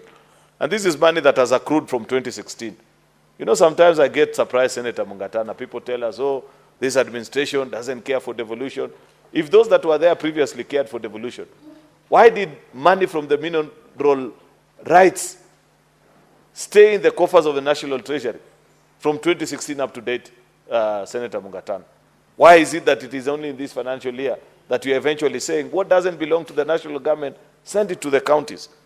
And additionally, many other funds that are listed. This is part of the 20% share of the mineral royalties that is due to counties as per section 183.5 of the of the Mining Act, Cap 306, which stipulates that 20% of mineral royalties will be paid to the state shall accrue to the county government where the mining operations occur. And it should be of interest to you, Senator Mungatana, I think even Senator Mtata, even Cherargei, Senator, there is significant mining activity in your county. It is important that we put proper framework for that particular space. There is a lot of artisanal mining activities across the western belt. If you overfly Busia, Vigori, Siaya, Kisumu, you'll see some round holes with water filled inside. Then some young men will be running around there with sacks, trying to shake them the whole day and saying that eventually they will get some piece of gold. As leaders, we ought to be concerned and say we cannot allow our people to live like this 60 years after independence. And I appreciate Senator Boni Halwale doesn't mention this. Nowadays, he has conveniently forgotten, and he's not here. That initially, in his good days, before certain things happened, which I'm yet to know, he would always remind us that the largest gold refinery ever built in the Republic of Kenya is being built in Ikolomani, not Kakamega, Ikolomani, where he comes from. But nonetheless, that while that is being done, the same needs to be replicated across all our counties, actually, that have presence of minerals, Mr. Speaker, because this 20% from the mineral rights, Mr. Speaker, is a significant amount of money. And if we are able to grow that sector, Mr. Speaker, and ensure that it earns the country a significant amount, because it's not for lack of good amount of minerals, Mr. Speaker, that Mr. Speaker, that our country doesn't have a mature mining subsector. It is a fact that we have not created a proper regulation of that environment to attract investment. If you want to carry out significant, why all the serious players in the mining sector will never come to a country like Kenya, Mr. Speaker, is because of the difficulties that it will take. First of all, to secure community rights is a problem. Senator Eddie will show up with his sangwenyas and say, oh, this land belongs to us. This man cannot mine until, I don't know, they do this. Then Cherargei will also come with his demands to the new investor. Until we get to a point of appreciating that no investor will come into our country where the laws don't protect them and therefore provide a clear path for them to recoup their investment, Mr. Speaker, we are never going to develop this particular sector. We must clean up the Mining Act, Mr. Speaker, so that we make it business friendly. We make it possible to attract the big players in the mining sector globally, Mr. Speaker. The minute they will appreciate and they will know that this is a country governed by the rule of law, and as an investor, my rights are protected, then they will invest here and they will be able to provide opportunity in terms of employment and even resources, Mr. Speaker, to both the county and the national government, Mr. Speaker. I was just speaking about that 20% share of the mineral rights because it's part and parcel of what our counties are benefiting from. It's only a paltry 2.9 billion shillings, Mr. Speaker. And like I've mentioned, this is a crude amount for a significant number of years, which tells you that if you want to know how much was paid as mineral royalties for the last, I don't know how many number of years, you just need to multiply that figure by 5 times. It gives you almost 15 billion shillings. I believe strongly that the country can earn upwards, perhaps even 10 times of that particular figure. And that is a challenge that we must pose to the new leadership at the helm of the Ministry of Mining. The Cabinet Secretary must give us a roadmap. You heard what Senator Mungatana said about gypsum, Mr. Speaker, that is actually driving up the cost of cement, because now people, the minute we banned the mining of gypsum locally, Mr. Speaker, people have to import from countries as far as Tanzania. And it's not that we don't have that raw material available in the country. It is just because we cannot agree on how to run that particular trade. How long does it take the Ministry of Mining to make the decision? You register. Those that have got sites, sign up their contracts with their forwarding contracts with where they are taking those minerals, Mr. Speaker. If we continue to take the length of time that you are taking to make those decisions, no investor will invest in this particular sector. The bill in total, Mr. Speaker, distributes close to 70 billion across our counties, Mr. Speaker, which includes even money in form of court fines, Mr. Speaker, which is 9.95, actually 9.9, I'm struggling to get the exact figure. Oh yeah, the 2.95 actually is from court fines and mineral royalties. There is 9.95 billion from the national government share of the second schedule, and 5.9 from proceeds of loans and grants from development partners, which is the third schedule. All these things that are listed, and you know them. There are quite a number of them. And I have always questioned, why do these loans and grants, Mr. Speaker, take the form and shape that they take? There is even a proposal also on the community health promoters, 3.24 billion, Mr. Speaker. There is 454 million to 5 counties. I must register my disappointment, Mr. Speaker. You know, it was a very difficult task, I remember, here in 2016, to convince the House to build headquarters for 5 counties: Isiolo, Nyandarua, Tana River, Lamu, and I don't know which other one. Tharaka Nithi, actually. And there was a debate in the House because people say, we have needs also in our own county. But then good reason prevailed, and people agreed and said, given that these counties actually did not have district headquarters back in the day, they don't have even basic infrastructure to set up. And therefore, over the years, we have continued to pay. It has taken inordinately long to complete that payment, Mr. Speaker.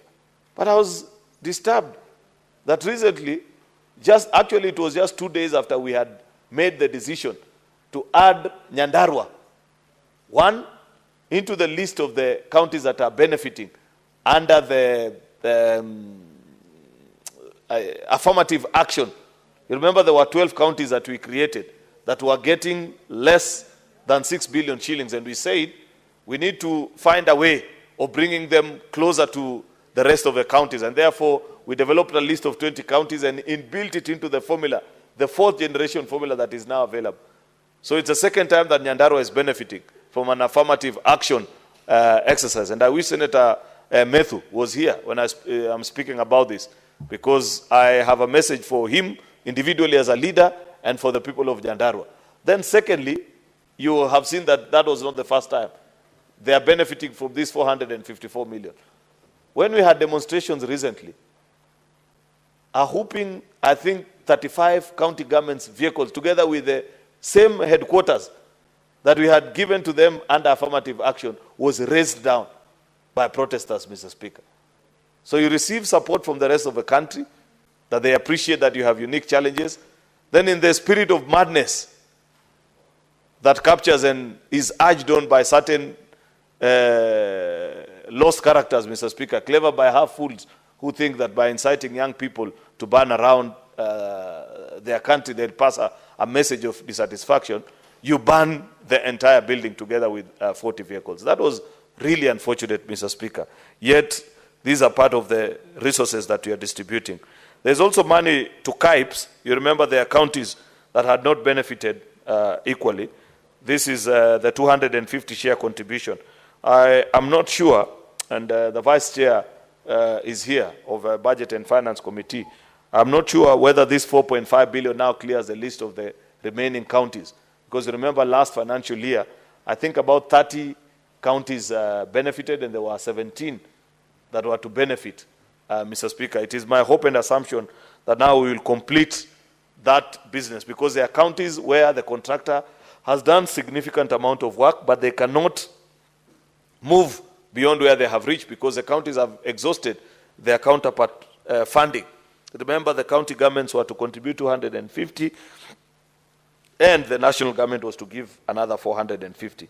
So it is my hope that those 18 counties that had been left behind, actually I've seen it in paragraph 22 of the report, that those 18 counties that were remaining, I was saying that because I know Kericho was part of the 18 counties, that this is actually money to those 18 counties. There is also, Mr. Speaker, funds that are being allocated, and these are the various programs. Senator Manzo and my colleagues, we have to do something about these various donor-funded projects in our county. If we don't keep an eye, Senator Mtata, and we continue to have, now in this list, there are about 10 different programs that are being implemented by donor agencies in our counties, some by grants and some by even loans. They come with unique propositions. You can only do this, use these funds to do particular programs. If we don't keep a keen eye, then you'll get to a point where you will lose track of the number of programs actually that are being run in your own county, and that fund will be misused. For example, when the first one of the slum upgrade program came about, you remember what many county governments did? They went to the nearest slum that is possible and gave contractors who did not know even how to lay a centimeter of tarmac. But because they had finally been granted an opportunity to lay tarmac in the name of upgrading a slum, Mr. Speaker, some even mixed dust with black waste oil and burnt it on the road, saying that there's a new tarmac road that has been built here. Within a few months of the long rains, for those of us that come from areas where there is long rains, the whole supposedly quote-unquote tarmac had been washed away because of programs that are conceptualized here in Nairobi by people in treasury, people who sit in high offices in the form of donors, Mr. Speaker, and they want to work directly with our counties with very little involvement in the Senate.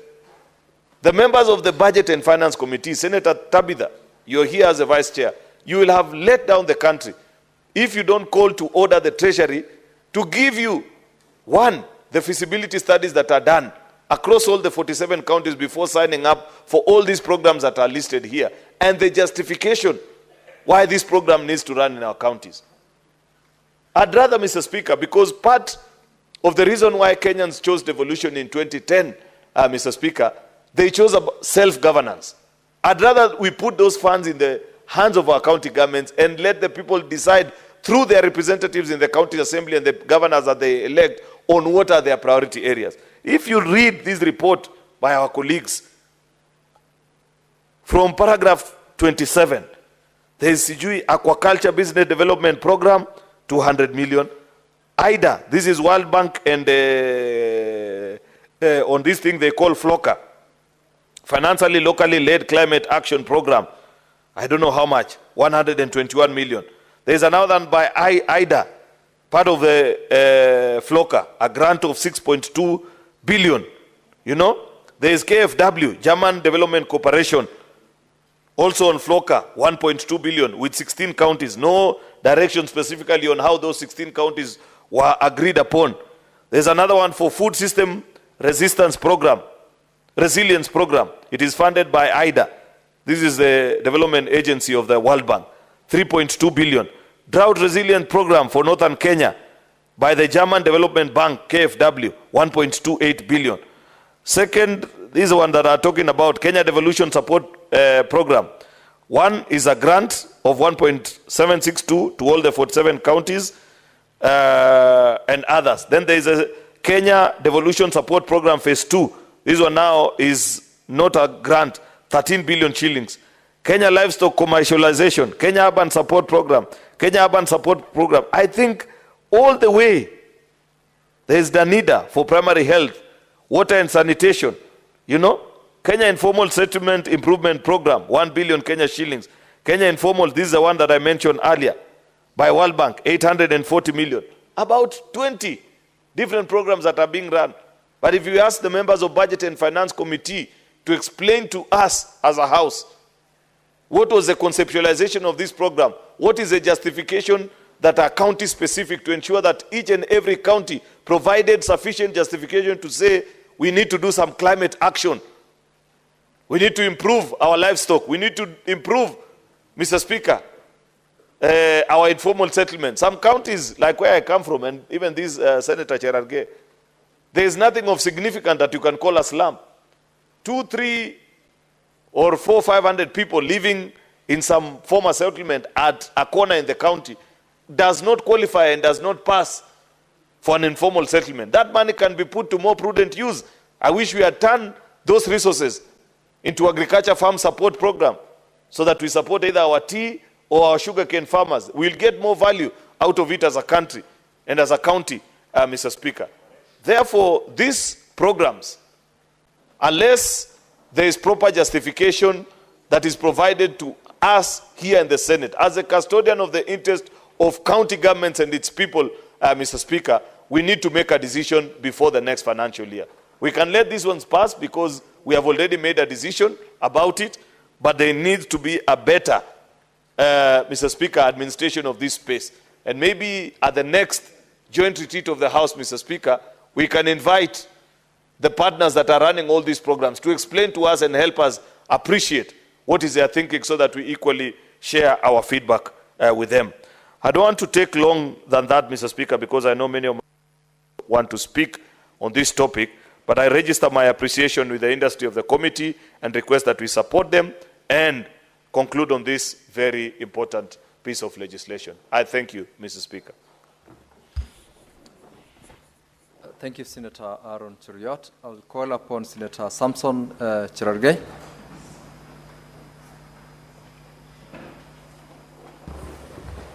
Thank you, Mr. Speaker, sir, for this opportunity.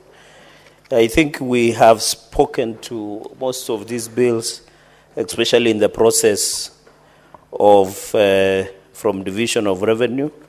So, Speaker, I think one of the critical roles of the Senate is what we are doing today. Under Article 96, the role of the Senate is to protect devolution. And one way of protecting devolution, Mr. Speaker, sir, is allocating sufficient resources. Because the role of the Senate, for the benefit of your guests at the gallery, is one is to protect devolution, to do representation, to do oversight, and of course budget making process, which they are privileged to watch from the gallery, Mr. Speaker, sir. And on this, the county government's additional allocation number 2, Bill of 2025, so Speaker, emanates from Article 202 of the Constitution of Kenya 2010, where these additional funds can be conditional or unconditional, Mr. Speaker. Mr. Speaker, and unlike Article 210, where it talks about at least 15% of total latest audited, latest audited national revenue. And Mr. Speaker, I want to appeal to the National Assembly to fast-track the auditing of the latest revenue so that we are getting, Mr. Speaker, I want to insist and I want to repeat up to time, so Speaker, that it doesn't make sense that the national budget is 4.2 trillion, yet we are allocating 415 billion only to counties. And you are aware, Mr. Speaker, counties are choking on their own weight of what we call wage bill. I think the highest county was Kisii, with almost 56, 58%, Mr. Speaker, that goes only to the wage bill. Nandi is a foregone story, where your friend is spending over 4 billion Kenyan shillings in terms of wage bill, yet the allocation comes to around 8 billion, Mr. Speaker. That is why the people of Nandi now cannot access markets. The roads are totally impassable. I saw a number of local artists which we are familiar with. Some of them were slipping and falling down during the Jantex homecoming in Cherondo. Mr. Speaker, and a number of them like DJ Kaptula, Raburia, Koima, among others, bore the brand. And you know we are blessed just like Bomet with a lot of rains, Mr. Speaker. And there are so many stall projects, Mr. Speaker, in Nandi, for example, Kapsengere Health Center, Kobujoy Health Center, Mr. Speaker, which is a stone throw away from the governor's home. We have one in Chepterwai, which has stall Nyai Ward, Mr. Speaker, and a number of stall projects, Mr. Speaker, even in Nandi Hills, a stadium, which whenever it rains, Mr. Speaker, the Nandi Hills Stadium normally is flooded with water because that stadium has never been fixed by the county government. Mr. Speaker, I did receive a report from Controller Budget, and all the money that was allocated to county government of Nandi had been dispersed by 30th June 2025, Mr. Speaker. So, Mr. Speaker, the point I'm making is that we need to see value for money. It cannot be, Mr. Speaker, that we are using so much energy at the floor of the House. Yet, a lot of resources are not going to the intended purposes, Mr. Speaker. We are seeing the people of Nandi cannot access roads from all the way from Sangalo, the 6 sub-counties, Mr. Speaker. There is still a big challenge that most of the roads remain impassable at the moment.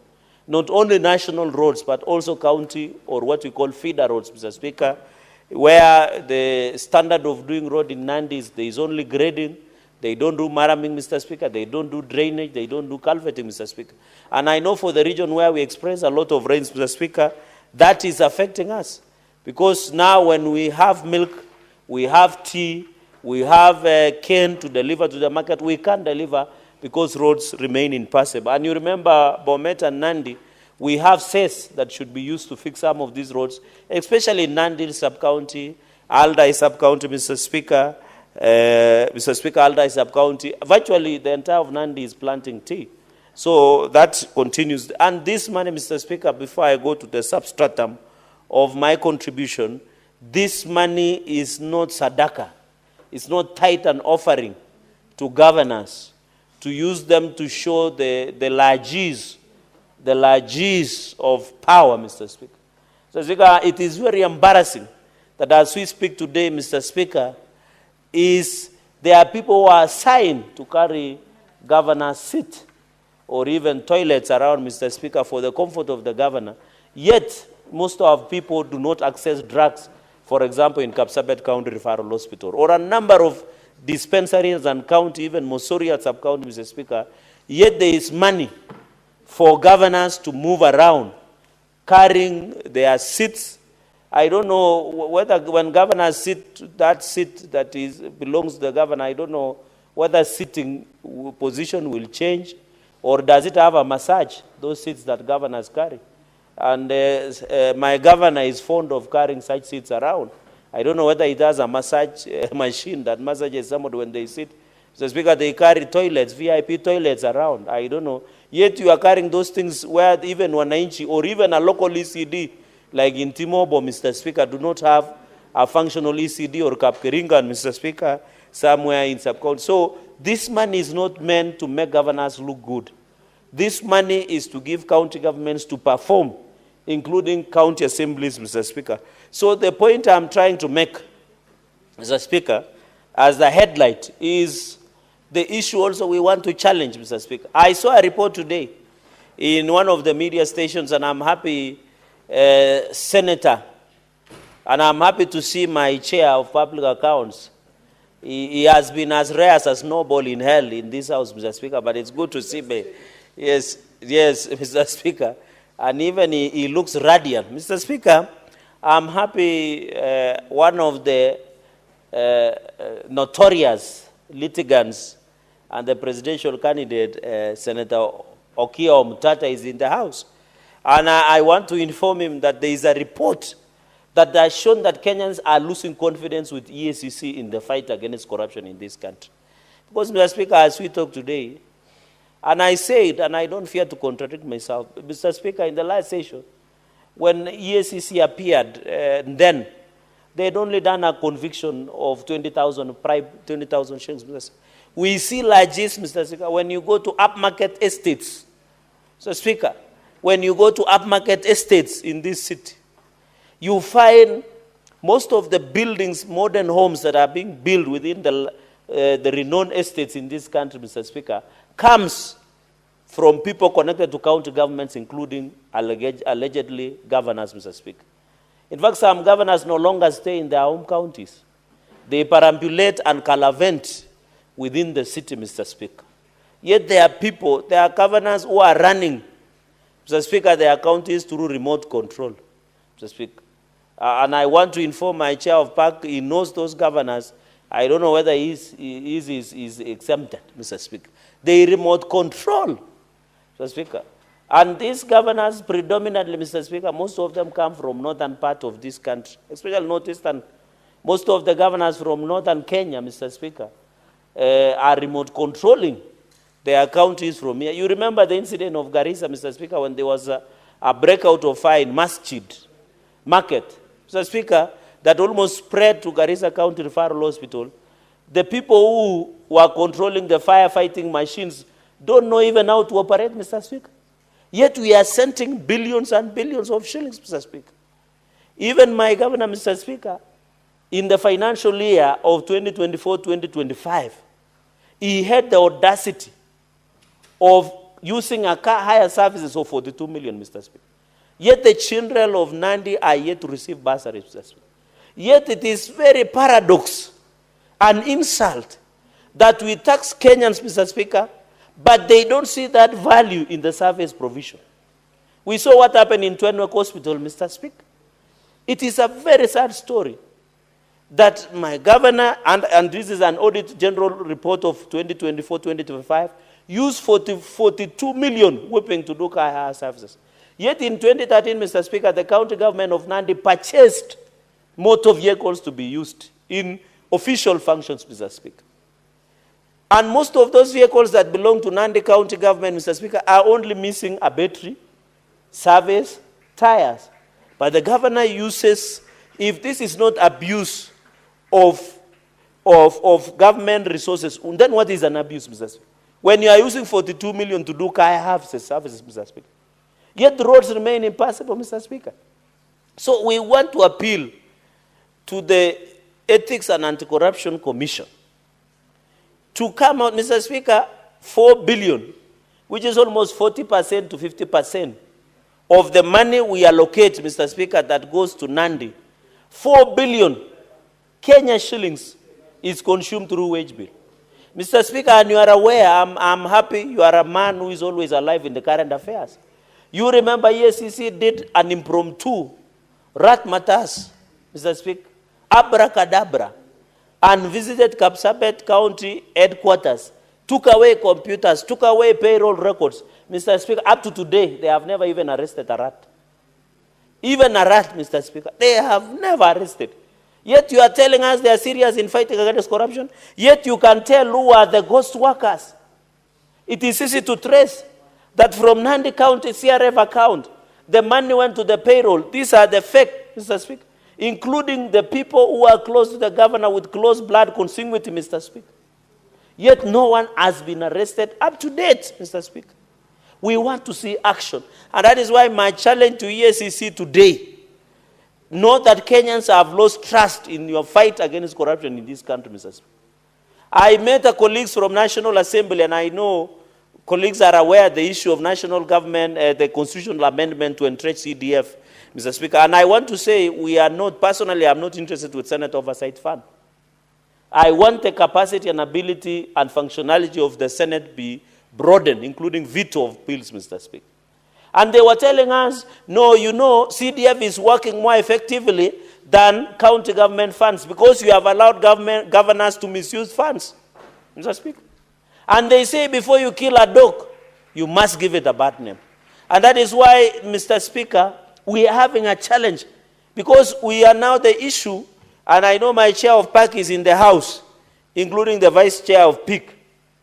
Mr. Speaker, the only time we see we appropriate this money is now. Then we come morticians. We come at the tail end.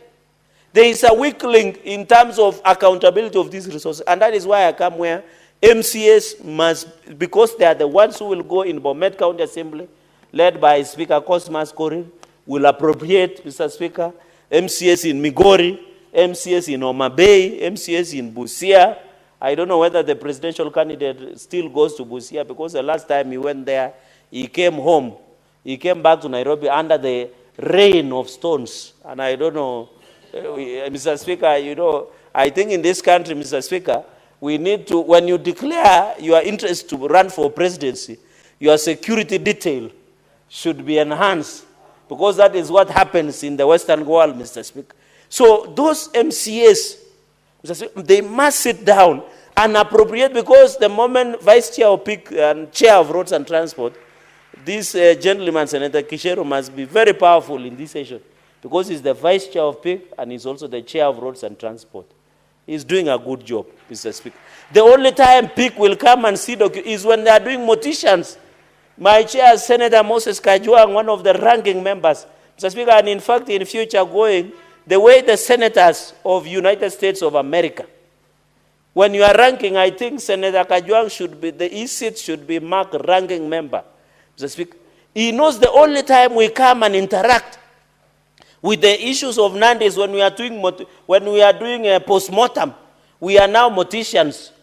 We can't salvage anything. Even when I'm talking about car hire services of 42 million, those guys have been paid. If we wanted to ask whether that man is prudent or not, how will we ask, Mr. Speaker? Even the investigation that is ongoing in Bomet, these people come at the tail end as morticians. There is nothing you can do. We'll just diagnose and say this is, and PIC just will write a report, the Public Investment Committee of the Senate, they will table a report. We'll make a recommendation.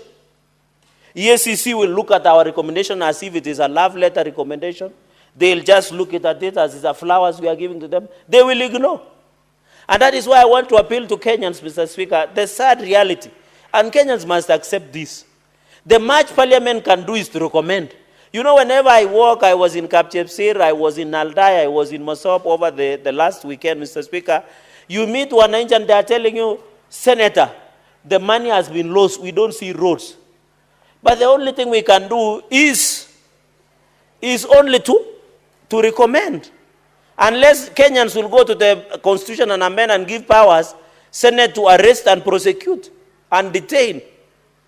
Maybe that one will be resolved, Mr. Speaker. So, Mr. Speaker, on another issue of additional funds, and I want to issue on the issue of royal mandaries, I know Senator Eddie also has minerals we are getting 55 million. But the sad reality, I want to challenge the Committee on Finance and Budget, Mr. Speaker, led by able Vice Chair, Senator Mutinda, and I saw her, I don't know whether Karen Yam was with the president in Nairobi tour. That, yes, both of you are with the president, and it is good you are standing with him. I know the absence of Nairobi Senator, you are feeling it comfortably.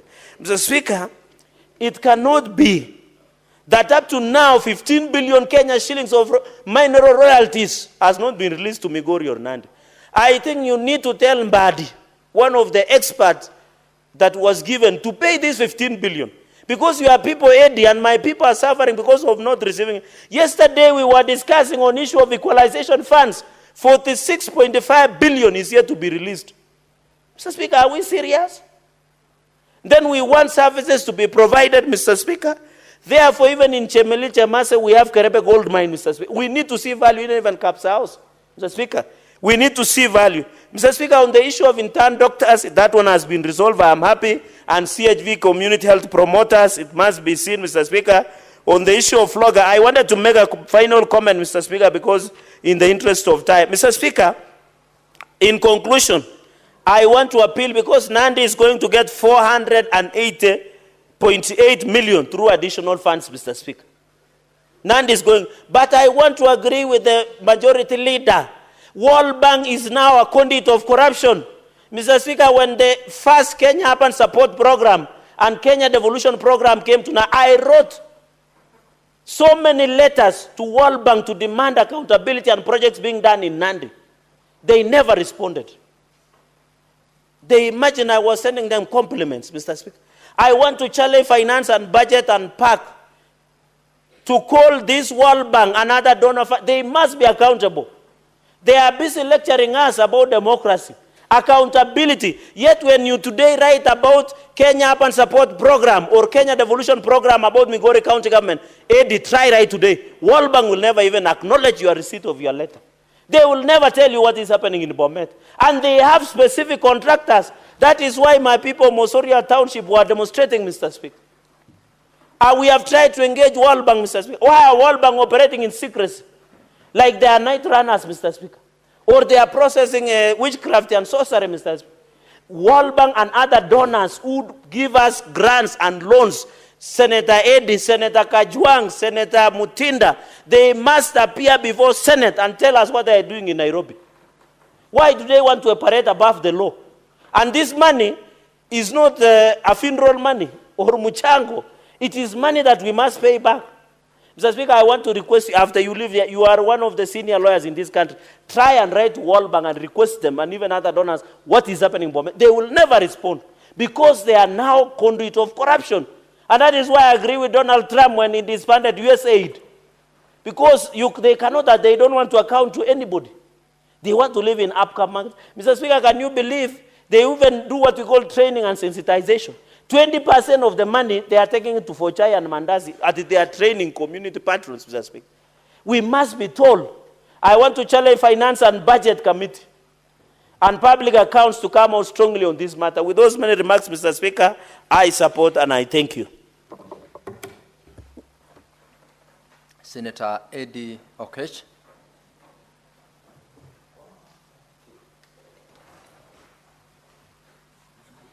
Thank you, Mr. Speaker. We are progressing well as a Senate. And I wanted to appreciate that, Mr. Speaker, even as I get up and right away, support this bill before us, the county government's additional allocation bill. Mr. Speaker, this bill comes in the backdrop of the division bill, the revenue division bill that we just passed between national government and the county governments. Mr. Speaker, I had the pleasure of being part of the team that mediated the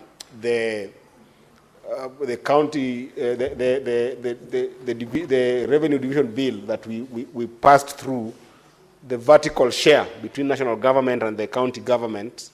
And Mr. Speaker, you know very well that that is the substantive and the mainstream budgetary bill that we pass in this House, basically to look at the money that are going to the counties, Mr. Speaker.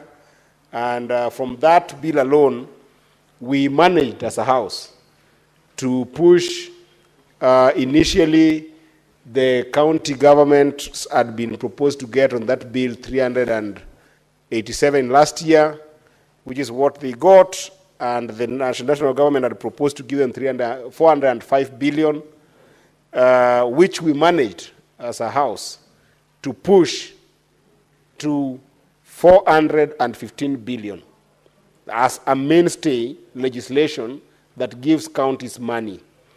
Mr. Speaker, it should be noted to the public that this is a follow-up to that, because Article 202 of the Constitution, sub-Article 2, requires, and we had a premonition, the situation where that mainstay documentation of sharing revenue, we could share revenue with county governments, between county governments and national government, and then perhaps there could be more money required to do more functions.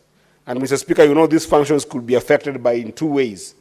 Either under Schedule 4, where a function has been given to counties and there is less money following them, which is the fight we have been fighting in this House, especially because most of these functions are naturally not costed. And we need to cost these functions to make sure that we have got the right metrics and the right calculus that can be able to ensure that national government functions are run within the amount of money that they need, just as the county functions. But Mr. Speaker, you also know that under that article, the visioning was that under Article 187 of the Constitution, there could also be a possibility that county governments might get additional responsibilities by the national government to be able to undertake those functions that national government is supposed to do. So for instance, Mr. Speaker, you remember at the beginning of our term, the president made some pronouncements around the issue of building industrial park as something that could stimulate the economy by having a number of industrial parks across the country. In fact, to be specific, 47 of them, that each county should have an industrial park. Now, an industrial park is not something that is explicitly a function of county government, but it is something that the national government, through its agenda, was thinking of introducing, and therefore came up with this idea that counties can contribute, national government can contribute. That's a pseudo allocation of function, basically to county government. Because what ended up happening is that Article 187, therefore, is evoked by that presidential pronouncement that then brings counties to do something like that. And therefore, Mr. Speaker, you end up having those functions going back to counties, Mr. Speaker, and then money must then follow it. So this bill is a bill that then would allow the national government to add additional resources to counties in areas such as those. And Mr. Speaker, there are many that we have seen in the passing of legislations that then gives the burden of concurrence between national government and the county government. We know that when we were in Turkana the last time we went for what we call Senate Mashinani, we passed a bill in both houses of parliament, and of course specifically to Senate. We passed a bill on what we call community health promoters. And that act of parliament ended up creating section, column B in the second schedule of that particular act that required that county governments should have a 50% share with the national government so that national government would contribute to the stipend of community health care promoters, and then county governments would contribute 50%. Again, this is an area that then necessitated the idea of being able to have an additional allocation, Mr. Speaker. If you remember also, we had the conditional allocation for the construction of county headquarters, which again, this is a function that the national government had committed to. And by last year, Mr. Speaker, we had committed to about 18 counties. My own county of Migori, Mr. Speaker, received already above 111 million, which we fought for in the last 2 financial years to make sure that we could be able to get. I talked about KIPES, the County Aggregation and Industrial Parks. That was a program that was set forth by column D of the second schedule of this particular bill, Mr. Speaker. Now that said, Mr. Speaker, we know very well that apart from the dictates of Article 202, Sub-Article 2, that requires that the national government can be able to put some additional resources on its own budget, Mr. Speaker, we also do have allocations, which I would call additional funds allocated from, proceeds of loans and grants that come from other countries, Mr. Speaker. Among them, what Senator Chege has talked about, which include International Fund of Agriculture and of Health Development that, is an agriculture business development program supported by those proceeds from loans and grants from our international partners and donors, and even sometimes multilateral agencies.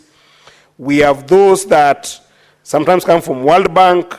We have got those that look like FLOCA, the Climate Institute support programs that we have, and all those kind of finances that we get from our international partners, Mr. Speaker, they also form a bulk of the monies that we are putting on in this bill, and they're very important. But also, Mr. Speaker, we have got unconditional grants, which are also part of additional grants that we are passing in this bill, and mainly there are two, Mr. Speaker. One of them is the proceeds that come from court fines that emanate from contravention of county government legislations, such that when county governments, set forth the national government to collect these fines on their behalf, it only goes without saying that those proceeds must then be channeled back to those counties, Mr. Speaker. And again, this is almost an agency arrangement that we always have in a routine manner, to the extent that that routine allows for those monies to be plowed back to those specific counties that have got this arrangement with the national government. To the extent, again, that some counties might not actually have that arrangement with the county government, or might actually not have courts that, have got those fines within their precedents. And in some cases also, Mr. Speaker, the legislations might be lacking in those counties that might not be featured in column A of this particular bill. And lastly, Mr. Speaker, the unconditional allocations that goes to beneficiary counties with regards to mineral royalties.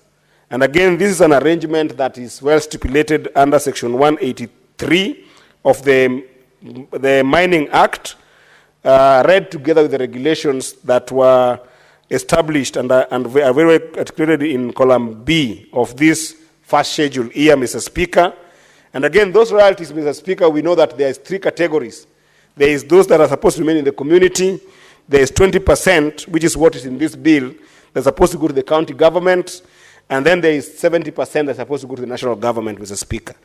So with that, Mr. Speaker, I want to appreciate the tenacity and the effort that has been put by the Committee on Finance and Budget in terms of just being able to scrutinize what was forwarded forth by the National Assembly, to the extent that those particular additional allocations to county government in those 4 different categories that I've mentioned have been very well articulated.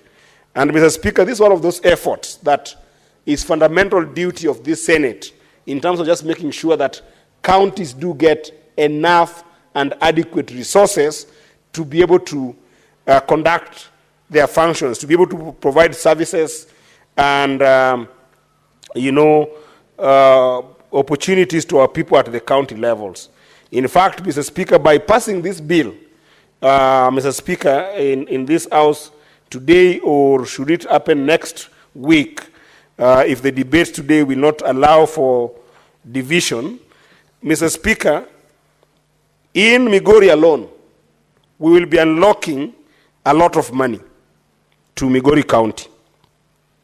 The additional allocation that I've talked about that are unconditional additional allocation to the Migori County government, Mr. Speaker, we will have on court fines alone, the money that will go to Migori County, Mr. Speaker, here, I can see that the total additional allocations from court fines will be about 974,000. That is money that we are allocating to Migori County. And Mr. Speaker, Migori County is the bedrock of serious mining activities. If you go to Makalda, Nyatike constituency, and you go to Masara, which is partly lying in Nyatike constituency, and mining activities goes all the way to Suna West constituency, Mr. Speaker, in Migori County, you will be impressed by the level of gold that comes from Migori County. If you also go to Rongo constituency, there is serious deposits of alluvial gold in Rongo constituency. Recently, Mr. Speaker, in Kuria West, a place called Keancha, we have just realized that there's a lot of deposit of gold in that area, which currently is predominantly an artisanal mining in that area, and facing a lot of challenges in terms of just revenue to the main people who matter, the young people and women and men who are always in these mines trying to make a living out of this. Royalties do come from these places, Mr. Speaker, And it's only important that those royalties that come from the organizations around this mining in Migori County go back to our county to serve our people.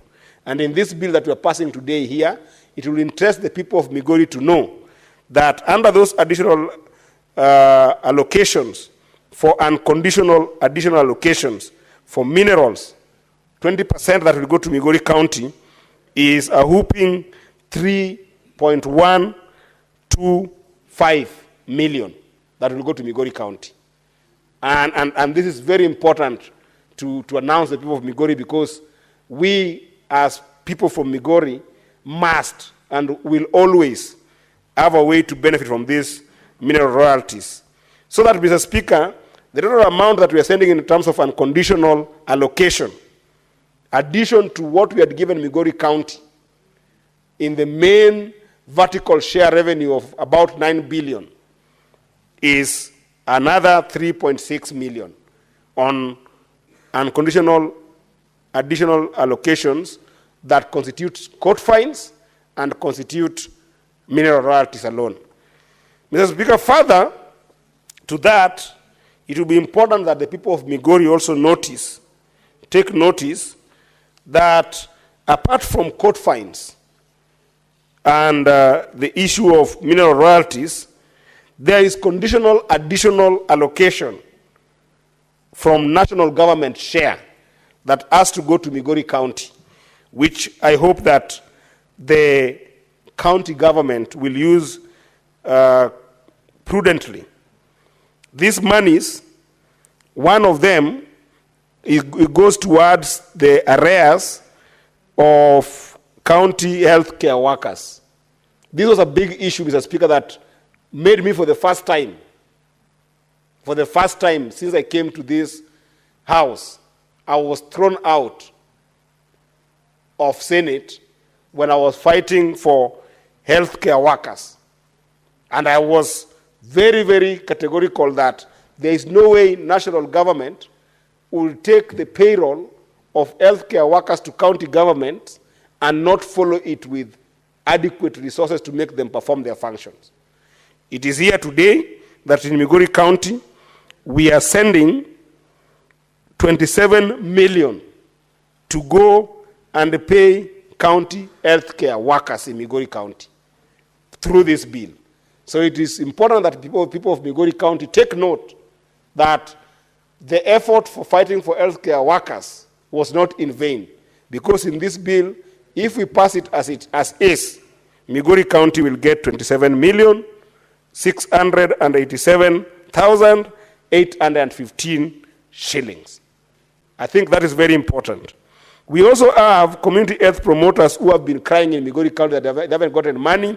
Mr. Speaker, we are sending 88.38 million towards community health care workers, so that the total conditional allocation that we are sending to Migori County from this alone is about 116 million when we pass this bill.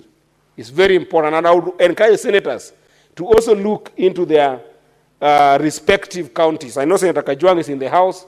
There are a lot of money we are sending to Homa Bay County through the effort of Senator Kajwang. I'm seeing Senator Mungatana in the House, and many other good senators that are in the House now. Senator of Busia is here.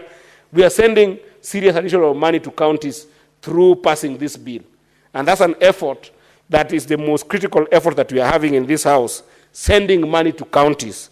Hopefully our governors will take note and make prudent use of these monies that we are sending to them.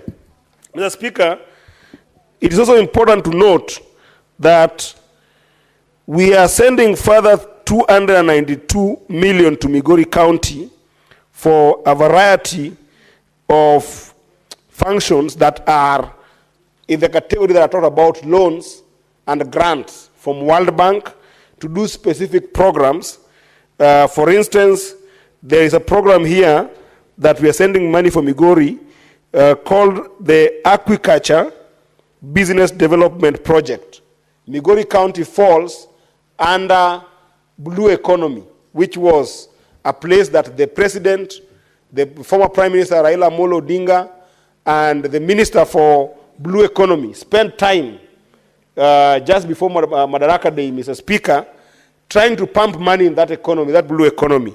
Now, Mr. Speaker, we as senators in this bill will be sending to Migori County 12 million to go and support that blue economy and agriculture. There is also the Kenya Development Support Program. This one is mostly for urban initiatives. We are sending there 37 million to Migori County. And Mr. Speaker, we also have here the National Agricultural Value Chain Development Project. This is a very important one to me, Mr. Speaker, because where we are going to take a swath of young people to be able to get opportunities for development is by building cottage industries within the agric space. And in Migori alone, we are sending to the county government of Migori 231 million to start building those value chains, to start building those cottage industries, to start enabling proper value chain industry in the agricultural center in Migori County, Mr. Speaker. Mr. Speaker, primary health care has been one area that has been really affected by a number of issues, including medicine, that is a problem. Panadol is a problem sometimes to get in our hospitals. Aspirin. Medicine has been a very big problem. We are sending to Migori 10 million, so that a total of 292 million is going to Migori County. Mr. Speaker, I want to thank senators for this effort to make sure that this money can go to Migori County, and I want to make sure that as a Senator Eddie, your time is up. Senator Karen Nyamu.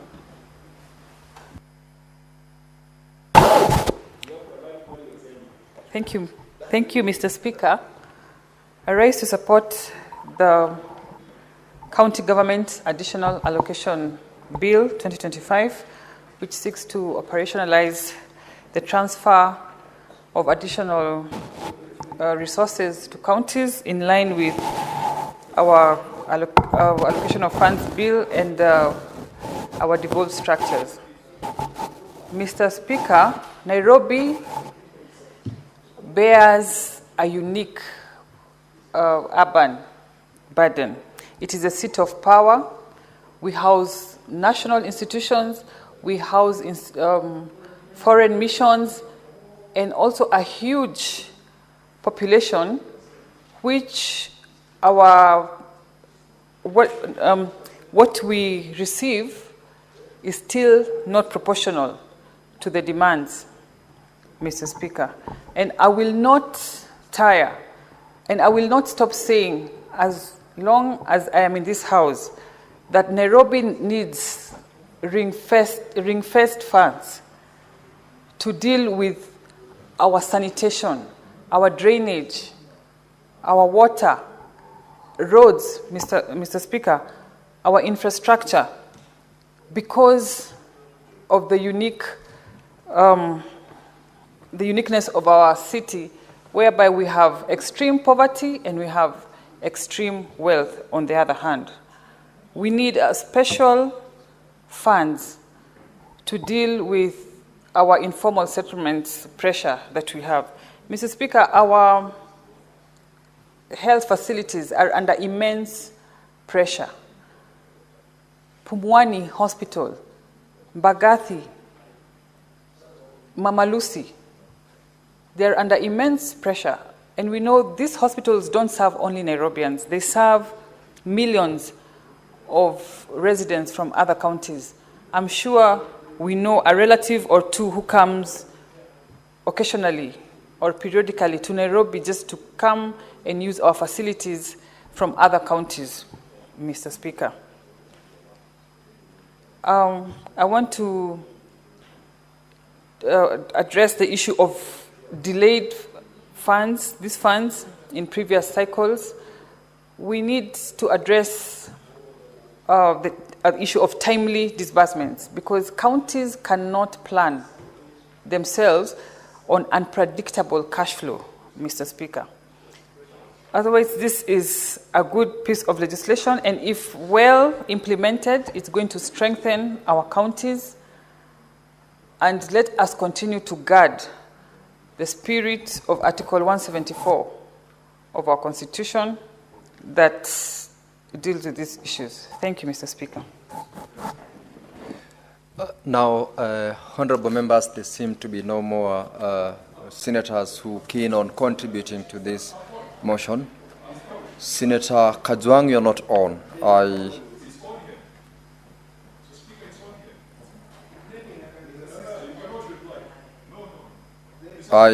I can't see any request from you.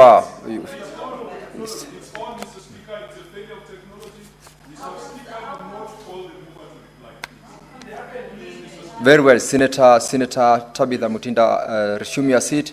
Senator Kajwang, make that request so that I can see from my end, so that I allow you to speak. I can't.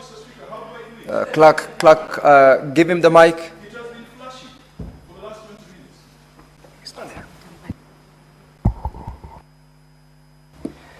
You can use the next mic, or you can come to the dispatch, Senator Kajwang. This one is working now. Okay, proceed to run your contributions. Thank you, Mr. Speaker. Mr. Speaker, I think we need to work on the technology, because this is such a crucial, such an important bill, Mr. Speaker, that the senator for Homa Bay would not vote for it without commenting on it. And Mr. Speaker, I rise to make my contribution to the county government's additional allocation bill. And I do pray that the committee would not be in a rush. This is extremely important. Mr. Speaker, the bill that distributed additional allocations for the financial year 2024-2025 was passed by this House only 2 months ago, because there were contentious clauses, because we had to go into mediation, because we had to deal with issues that touched on the welfare of citizens in counties, as well as some of our colleagues in the National Assembly. Mr. Speaker, you do recall that the Road Maintenance Levy Fund was one additional allocation that became extremely contentious, and up to now, the matter has not been settled. Mr. Speaker, I will be making contributions on this, and I will be using my full allocated time resources to ensure that we properly look at this bill. Mr. Speaker, I've had the privilege of chairing the Devolution Committee as well as the Public Accounts Committee. In that capacity, I've had interactions with the Devolution Donor Working Group. Mr. Speaker, the Devolution Donor Working Group is composed of people who have diplomatic passports and diplomatic immunity, and so there are some things that they cannot say openly. But the legislative framework for approving additional allocations, what we used to call conditional grants, is extremely lousy and not fit for purpose. If the additional allocations for the last financial year, the approvals came about 2 or 3 months to the end of the financial year, are we being fair to Kenyans who are going to be charged because some of these are loans where interest is being paid? Mr. Speaker, we need to innovate a different framework for us to disburse additional allocations to counties. When we started devolution, we had one instrument called the County Allocation of Revenue Bill, which had the distribution to counties and also had the conditional grants. The courts pronounced themselves that the Constitution and the PFM required a separate instrument for that purpose. Mr. Speaker, whereas we put in specific timelines, and through the efforts and litigation and jurisprudence that has developed over the years, and through the efforts of my friend sitting to my left, the Senator for Busia, we tied the division of revenue to the appropriations. Mr. Speaker, this House must take note that in this financial year, the appropriations bill was signed into law before we approved the division of revenue. The division of revenue was approved by this House on the last day of the financial year, but the appropriations bill had been approved in the prior week. Contrary to the directives of the court, contrary to litigation that was instituted by Senator Omtata. But whereas we made the division of revenue on the critical path of appropriations, we did not put the conditional or additional allocations to be part of that critical path. And as such, once the division of revenue has been passed, and once the allocation of revenue has been passed and the disbursement schedule, then Parliament takes leisure in the passage of additional allocations, as the drama that we saw in the prior financial year, where we were haggling on where to position the road maintenance levy fund. As a result, Mr. Speaker, counties ended up losing even proceeds to mineral royalties. The initial draft of that bill at RMLF, it had a column on mineral royalties. The version that we passed 2 months ago, counties like Kwale, counties like Taita Taveta, that were going to benefit from that additional allocation, which is unconditional. It is not conditional, it is defined here as an unconditional allocation. That one disappeared. So, as Parliament, we have enough experience of this matter, and Senate should drive the conversation with the devolution donor working group on how to make this process better. Mr. Speaker, I am happy to report that next week, the Committee of the Public Accounts has invited the Cabinet Secretary for the National Treasury alongside members of the devolution donor working group. We are coming in from the accountability perspective. Again, oversight of conditional grants has been extremely loose.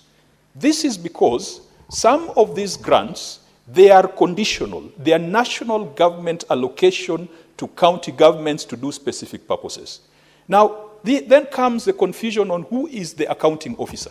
Is the accounting officer the officer at the national level who has disbursed certain allocations to county governments, or is a accounting officer the recipient at the county government who is spending? Mr. Speaker, one conditional or additional allocation or one program that has had a fair share of success. Senator Kajwang, you noticed that the chair was concentrating on your contribution to this bill. Nonetheless, it's 6:30 p.m. When we next resume, you will have 15 minutes of your time to conclude on your contribution to this very important bill.